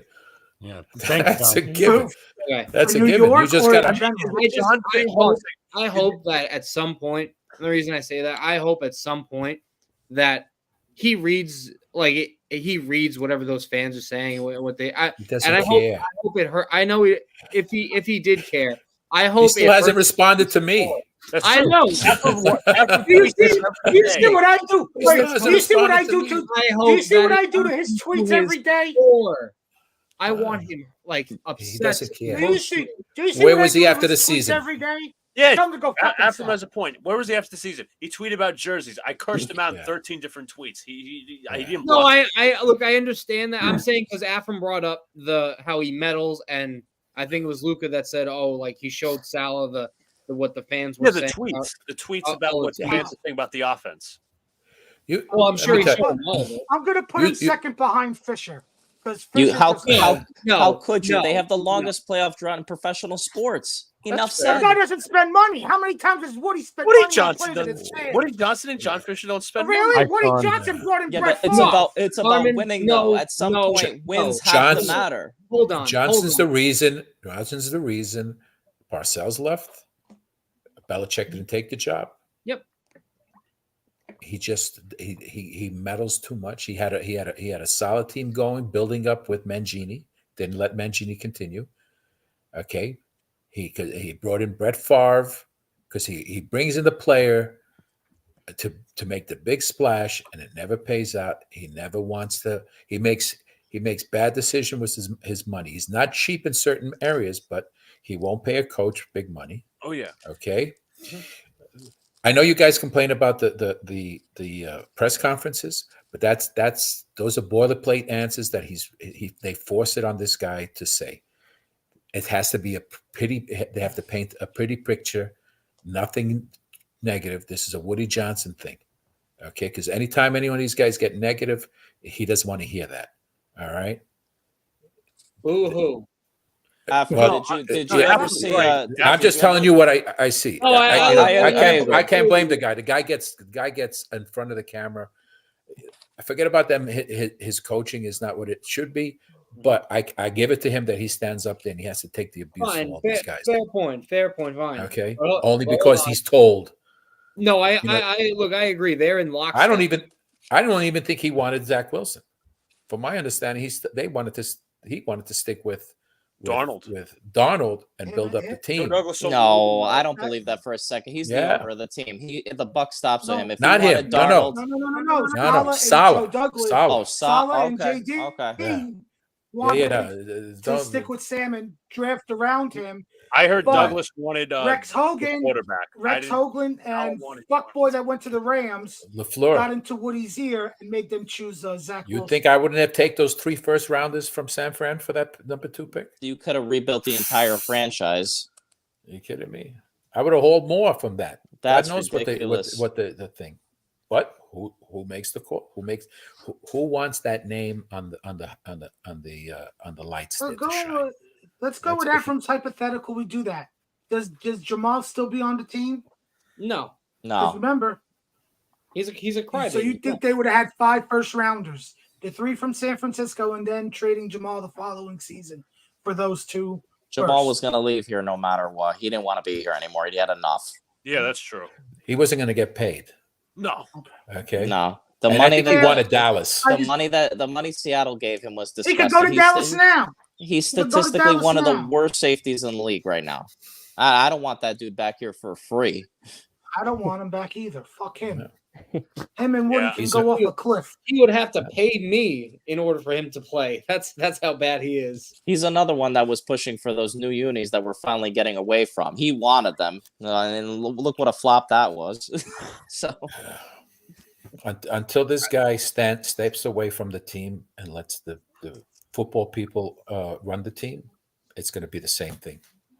Unless you think it would have been any different if had Dolan secured the team when it was for sale? I don't think so. No. I don't know. I don't know because he leaves the Rangers alone. He leaves the Knicks alone as well. Now he does. But now he does. Right. Now he finally does. But he pays established basketball people, and I know it didn't work out. But the guy got Phil Jackson to come here when everyone said it was a complete impossibility. And how well did that work out? No, I get that, but Isaiah Thomas, but he tried. But well, all I'm saying, he tried. Woody doesn't try when it comes to getting people that can make football decisions. You had an established guy in what was his name that played for the Bruins and then was the GM of the Islanders. He kept drafting Snow. No, goalies year after year. He was the goon for the Oh, Milbury. Millberry. Worst. He ruined that team for how many years? Okay. They said he was a good GM, but then all of a sudden, you know, you got to have guys that have been in programs, not because they played in the game. Guys Right, who've of course. been personnel and making and being part of the farm team, watching these kids. It's you just can't just put names out in there. You need guys that have been, been established. I like Joe Douglas. I think he's made some good moves. Of course, he's made bad moves, but no GM is perfect. But sometimes when your hands are tied, that falls on you because you're in front of the camera. The other guy sits behind there and dangling the wires because he wants to have this particular person. He ruins this team any chance they get. He was lucky in 2009 and 2010. Okay, because Rex inherited a good team, and he was able after these guys. That team slowly lost their star players. He couldn't draft for shit. Tannenbaum couldn't draft for shit, and then it went downhill from that point on. Tannenbaum traded away a lot of draft picks. That's why. That's all. That's it. You see him now. He'll trade the world for one guy. He does it now.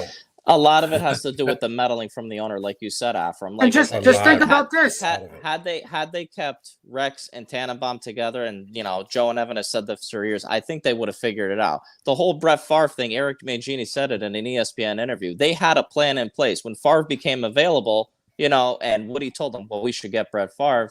Mangini said it in an interview. He goes, "This is deviating from the plan that we put in place," and Woody was just like, "Well, I don't give a shit. I want Brett Favre." There you go.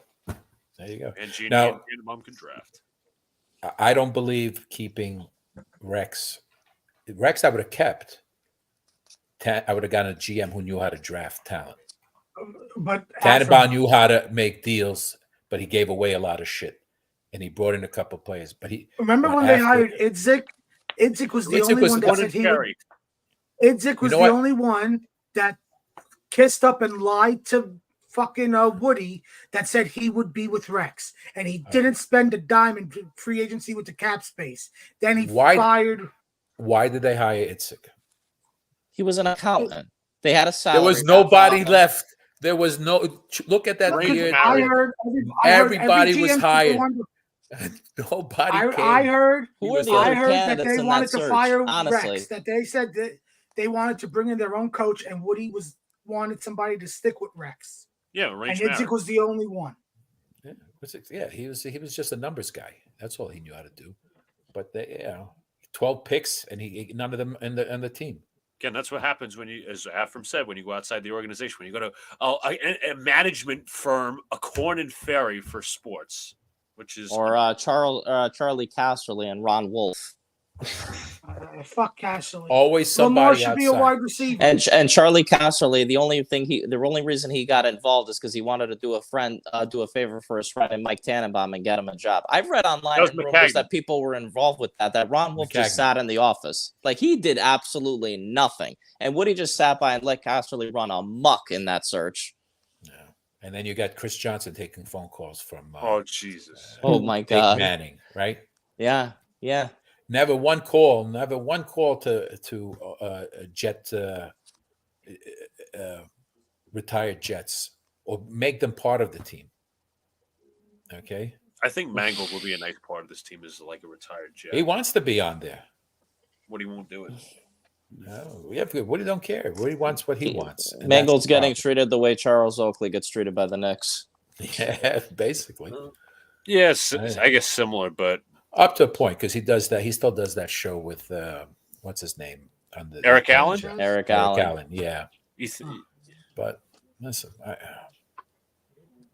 I wish unfortunately, I could say until this owner, sells the team, drops dead, whichever one comes first, we got to just continue to deal with this. Yeah, but and if his brother takes over, Vinny, I'm waiting for the day that a grizzly bear escapes from the zoo and just claws him. Cocaine bear. Dude, We need cocaine bear. we were literally celebrating when the Hess family decided that they were going to sell the team. I was like, oh, thank God! Finally, somebody will come in that'll know how to run this team. It couldn't have gotten worse. The only time is if a reputable GM that has experience and he goes out and tries to get him, and the guy tells him, "I'll take over the team. You meddle once, I'm gone." Okay? We had that. It was Bill Parcells. And what happened? We know what happened. He still meddled. Yeah, Mhm. That's why he left. Yeah, Parcells essentially set the foundation for the next how many years? But Yeah, And they were in the early 2000s. I mean, they were so competitive. If it wasn't back-to-back years, they'd be in the playoffs every other year. Yeah, they'd fade out, but then they'd come back. They'd fade out, but then they'd come back. And that was the 4 first-round picks, the last thing he did for the franchise. Pennington, Abraham, Ellis, and Beck. I still remember the whole draft. No consistency. He changes like he changes his pants, basically. You don't keep one person to develop the team and establish something. That's why the Steelers have 3 head coaches in how many years? Because they bring them up and they build them up, and then they keep the team. They keep the team well prepared. They draft well, and they keep a core, and they develop their own coaches to take. Okay, and they lucked out with a couple. You need to hear this. The Ravens, they draft well. Baltimore. Ephraim, would you trade a draft pick for a coach? Because on the lounge, I got destroyed for suggesting that. No, I'm not. What coach? I would give up a first-round pick for Mike Tomlin because you're getting him for a decade. Oh. You'll get him for 2 years because he won't tolerate working under Woody. Sean McVay, a first-round pick. None of these guys won't work with Woody. They'll get fed up and they'll work. They'll walk out on him because I guarantee you tomorrow that if Joe Douglas gets fired, he gets a job right away on another team. I disagree with that. Not with that shitty ass record that he has. It has nothing to do with record because all these guys know who the It's also connections. He's had his fair share of He's got connections. He got the job here. He didn't bring with. a single Raven or Eagle with him. This guy has no connections. At least when Rex came here, we got Jimmy Leonard, Bart Scott, Marcus Douglas. Everybody came. This guy didn't bring anybody with him from Philadelphia. He's a Howie Roseman disciple.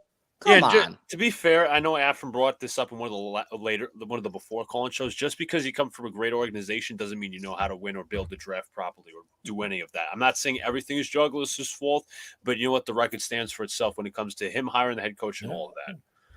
That's why I don't want him picking another head coach. Like I said, if this season, is another catastrophe, I want everybody out the door. But the problem is going into the year after that, the market is so thin for coach. What the fuck does that say?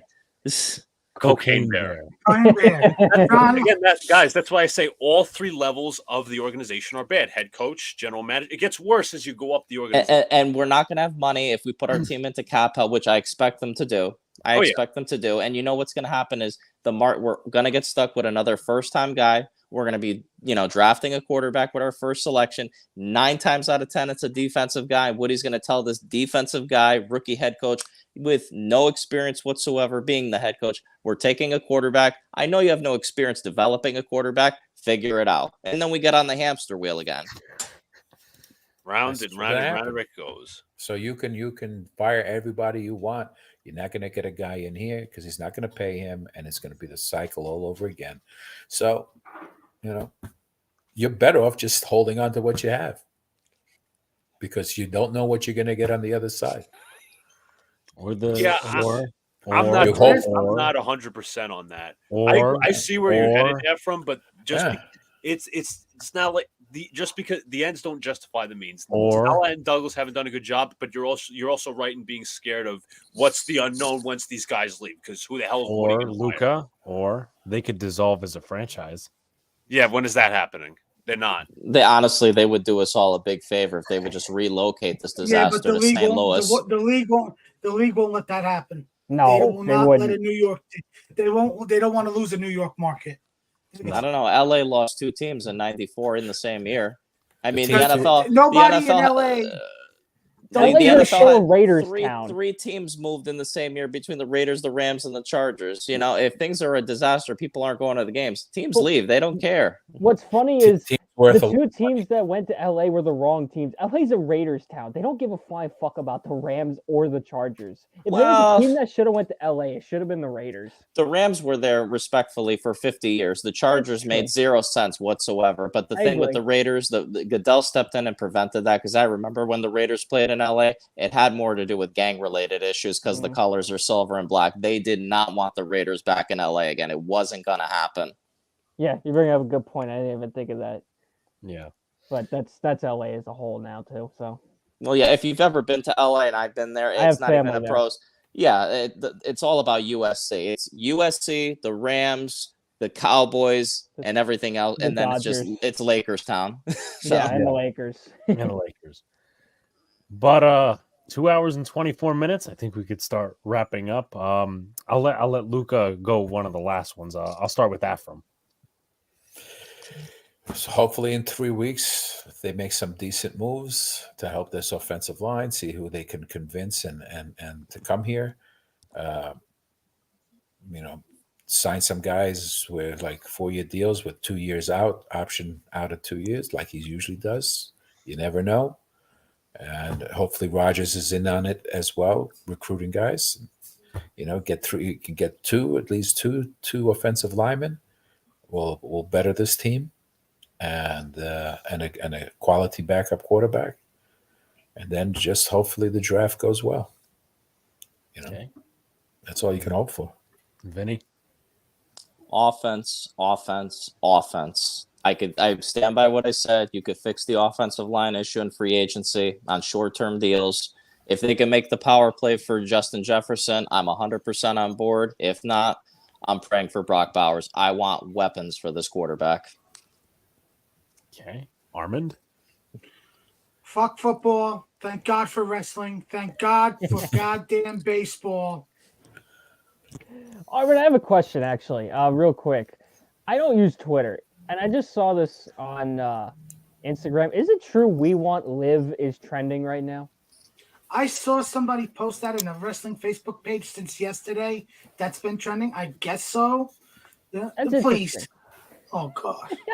I have nothing against Liv Morgan, but like it's like the wrestling fans want to take over like they did for Danielson. Oh, I know. And when they did for Becky, when they got her to be in the main event with Charlotte and Ronda. Yeah. And they all shit on Ronda when Ronda's the real reason why the women got the main event at Mania and MetLife. Yeah, I agree. But again, like you said, WWE fans are different kind of. I want to take Jets fans outside of us here and wrestling fans. I want to just throw them off a fucking cliff. Hey, I'm part of that equation. I said besides us. Outside of this You group. did say that. My bad. Alex, was it you the one who found the article saying wrestling fans were the smartest fans in No, sports? I did. Or Luca did. They Okay. understand storylines. Yeah, somehow this No, they article. don't. They're fucking more. I wish I finally came met a on wrestling sooner. fan that's Armand, this smart. if I come on sooner next time, we're gonna do a whole bit. We'll go back and forth on whether or not the Montreal screw job was a work. Oh. Oh my goodness, I'm loving this. Luca, your final thoughts. Wait, you didn't get to John yet. Well, we got to go down and then we got to go up. All right, No, you final gotta go to thoughts. Sean. Yeah, you forgot about Sean, but I'll go first. real I'll quick. get to him. Final thoughts, fun calling show. Thank you to the callers, especially from Vinny, Armand, and all the other guys. But appreciate it. Keep up with the content on here. All right, Sean. Well, first and foremost, happy to be back on. I'm definitely making more of an effort to come on more often than I have been doing the last couple of years. So, had a great time. The chat was a lot of fun to interacting with a lot of new people today, which was a lot of fun. Got to talk some wrestling. Armand, I think you know about as well as I do. There's not a lot of wrestling fans out there. There's not a lot of smart wrestling fans out there. It was good to interact with a smart wrestling fan today. So Smart and wrestling fans are like smart and Jets fans. It just doesn't go hand in hand. Exactly. So in the end, like you said, like I was saying, had a blast. Happy baseball's back. And I'm excited for the road to WrestleMania. So lots of good things happening. Angry, Actually, was sir? going to take the trip to Greensboro next weekend to go to AEW, but I felt the money between the hotel and the ticket for the show, I was not going to get my money's worth. Yeah, So that's I have the understandable. days off for Thursday and Friday. I'm staying home and watching the combine. There you go. I don't blame you. Olympic underwear. Angry, sir? Guys, thanks y'all for joining. We'll be back tomorrow with our Monday show, so we'll get more into the Knicks. We'll get more into spring training and more into football and whatever else we discuss. But thank you guys for joining the show. We get to do these once a month. We love when you guys call in. We love fun chats. Okay, we hate the boring chats. So make sure it's fun. That's your job. But Alex, close us out, please. Yeah, we'll be back with some more live streams this week, tomorrow night. Boys in Big Apple, 10 p.m. Eastern Standard Time. And more from there. We'll give you guys updates on the community notes. Peace out. See you later. Stay cool. Have a good night. And, of course, thank you to the callers.